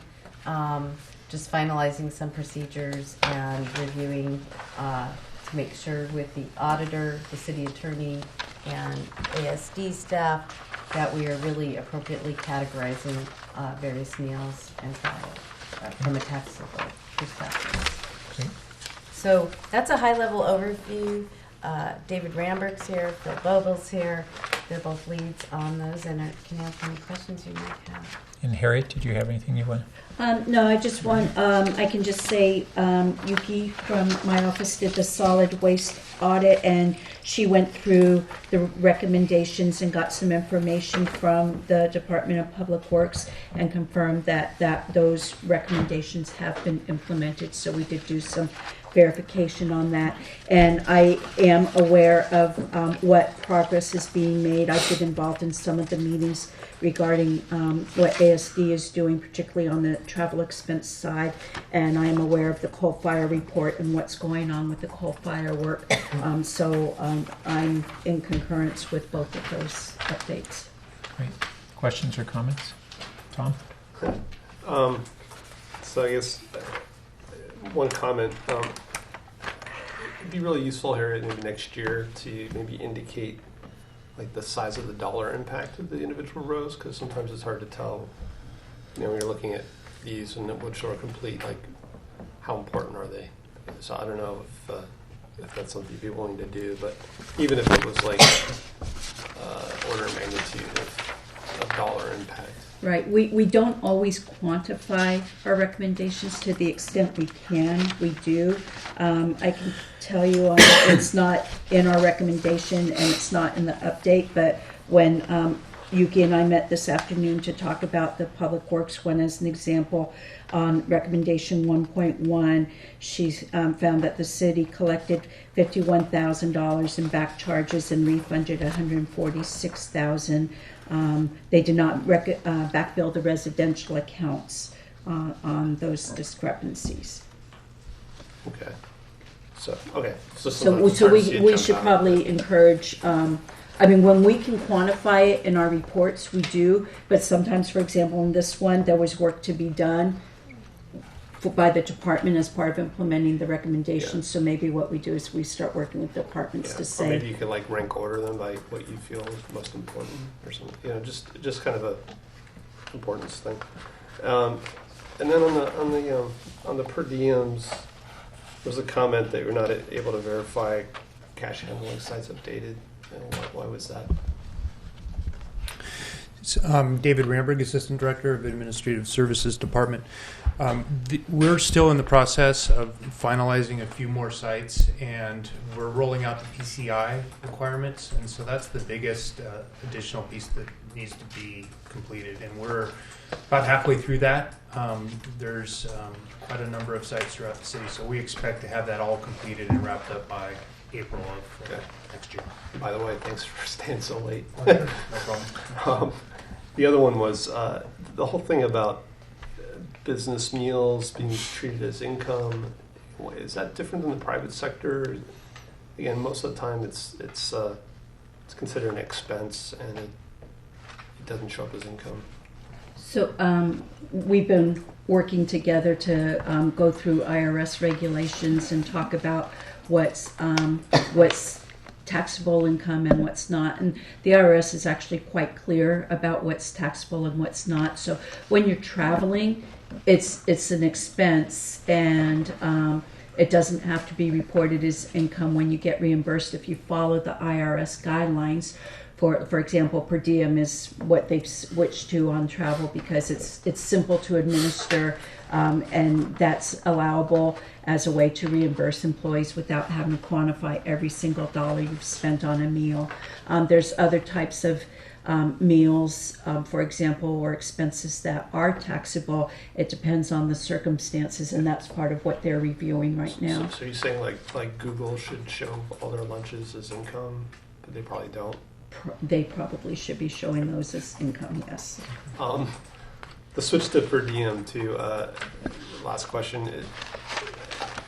So my understanding of that, you have to submit receipts anymore. You just get the per diem. So what happens if somebody signs up for something and ends up not going? Is there any verification that they actually go to an event before they get a per diem?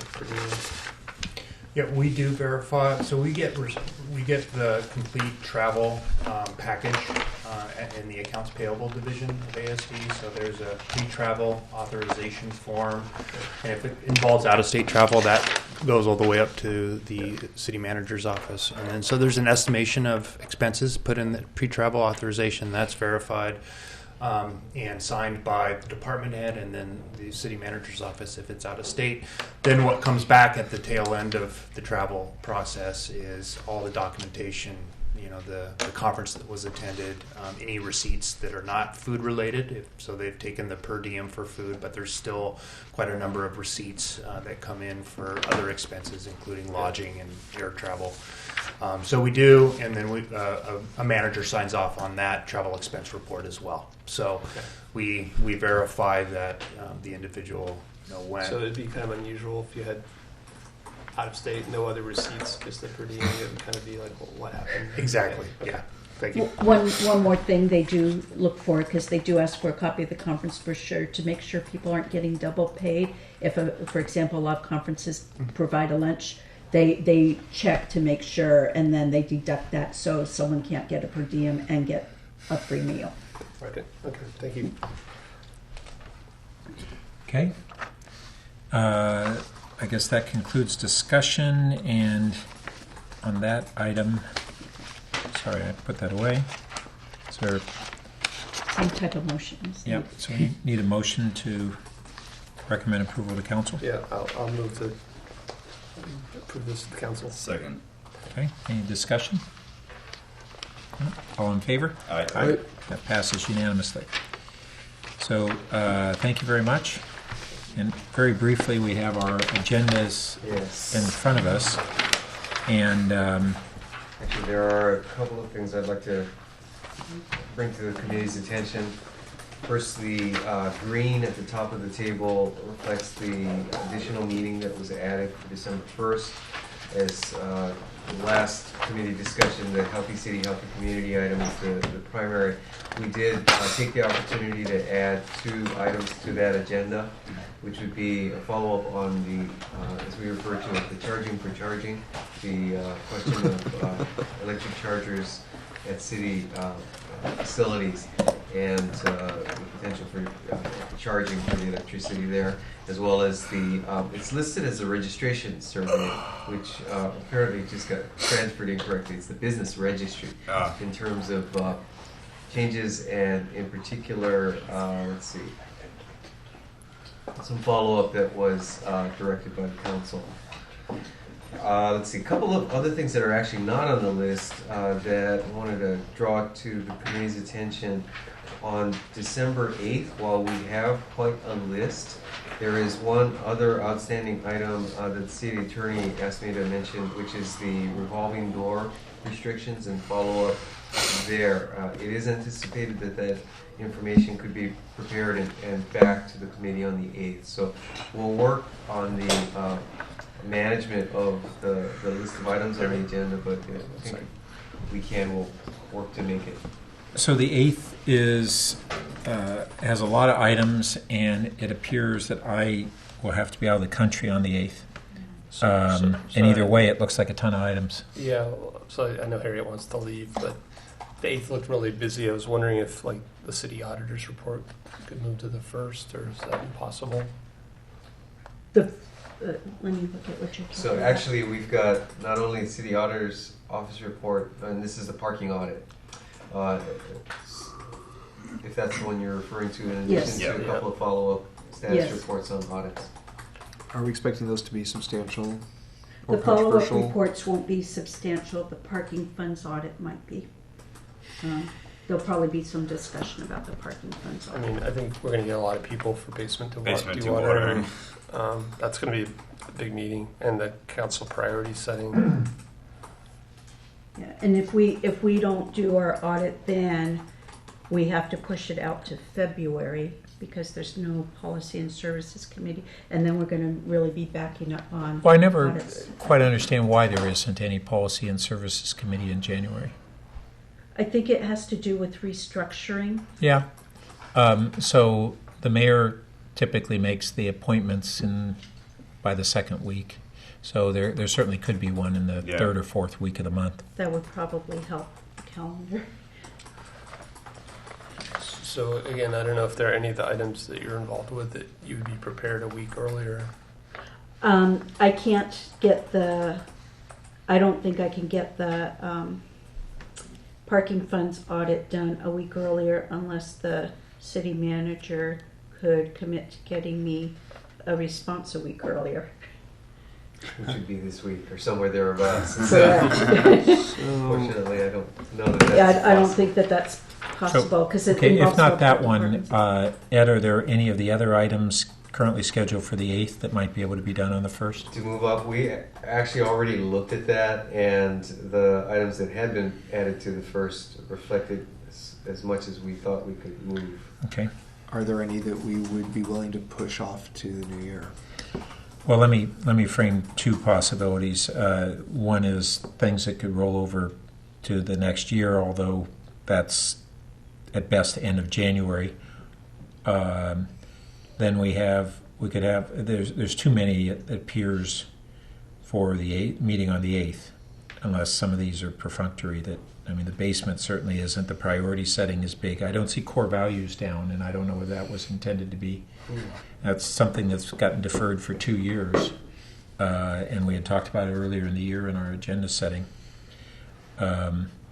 So I don't know whether folks are open and whether schedules would allow a meeting on the following week of the 14th. On the Wednesday, we have a CAO committee meeting and perhaps City Council Labor, and Thursday I actually have 2 city meetings.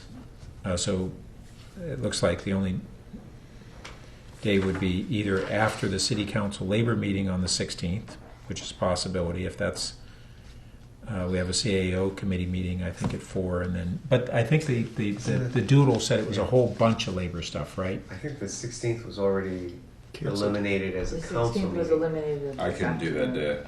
And the 15th, is anybody, how does the 15th look for? There is a finance committee meeting simultaneously, also CAC for comp plan, I think.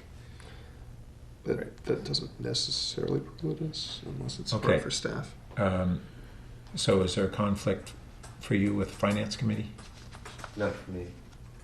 Suzanne takes the finance usually. Yeah. And Ed takes the. Okay. So that finance committee meeting is when we'll be presenting the CAFR. That's the November meeting. December You're talking 15th. like December. You're talking December, so no, we're good on December. Anyone know if it would be a problem for city attorney? Does she need to be at either or both of those? Let's just Probably. I mean, if you want to do a December meeting, I could push the parking funds audit out a week. So it seems that we either need to have a second December meeting or push out several of these items to the new year. You mean a 3rd December meeting, right? Right. Yeah. Right. So what's the druthers? And so you said you're not going to be here on the 8th, but we'll Almost for certain, yeah. Okay. So, again, I'll ask Ed and Harriet as well. Are there any of those items which are, in your view, not time sensitive, and if they were pushed out to late January, we would lose anything or lose any opportunities, have any policy implications of delay? Certainly the status reports on the audits, numbers 9 and 10, could be pushed out without any time sensitivity. What's number 5? I think that could be pushed. Yeah, I don't recall. I don't even know what that is. That's that was part of that colleagues memo. Right? But what's the co-sponsorship agreement? I think it was insurance for rooms. That's not super That's not time sensitive. I mean, I think on the 8th, the priority setting, the basement dewatering, and the code cleanup, that's a pretty hefty meeting. Well, and are we doing the parking funds audit? Yeah, and the priority setting, I would really want to be involved with that. So I don't know whether we looked at whether the 15th is available for folks either as instead of the 8th or in addition to the 8th. Yeah. So if we're going to do the 15th because of potential conflict for staff and city attorney, I think actually the priority setting might actually be the best thing to push to the 15th because that's kind of just up to us, as I understand it. I don't think there's any legal implications or tremendous staff requirements for us to discuss our priorities. I am available on the 15th. I can't speak for anyone else. I could do the 15th. The parking funds audit, we've been working with the city attorney's office on that, but Cara's been the person involved, so if Molly needed to be in finance, Cara could be here for that. Can we Mm-hmm. not move I'm sorry guys, I'd love to not have 3 policy and services meetings in December. is With you. I'll do it if we have to, but can we move the priority setting to 12-1? I mean, Well, that has to have solicitation from the council and get that pulled together, which could be done by then, but I think is it the clerk's office who leads on that? No, it's actually our office, and we've been also working on the resident survey on Open City Hall. So what if on the 8th we published an agenda and we started at like 5 and planned on a long meeting, and just like tonight. Okay, but I'm gone. Oh, that's right. Sorry. Yeah. Now we could do something like that on the 1st, conceivably. Mm-hmm. Have a longer agenda on the 1st. But I thought we were having trouble moving things to the 1st. we were.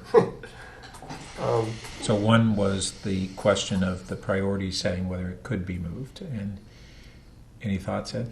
Not specifically. So to your point, I think if this is, well, it's really a point in a process, and so if it's simply setting expectations on what can be accomplished within that time frame. We'll see. Because normally we've solicited that input from council members, and then the committee tries to organize it and things, I think. So Beth sends out an email solicitation, or how does that happen? Yeah. Yeah, like we got last year.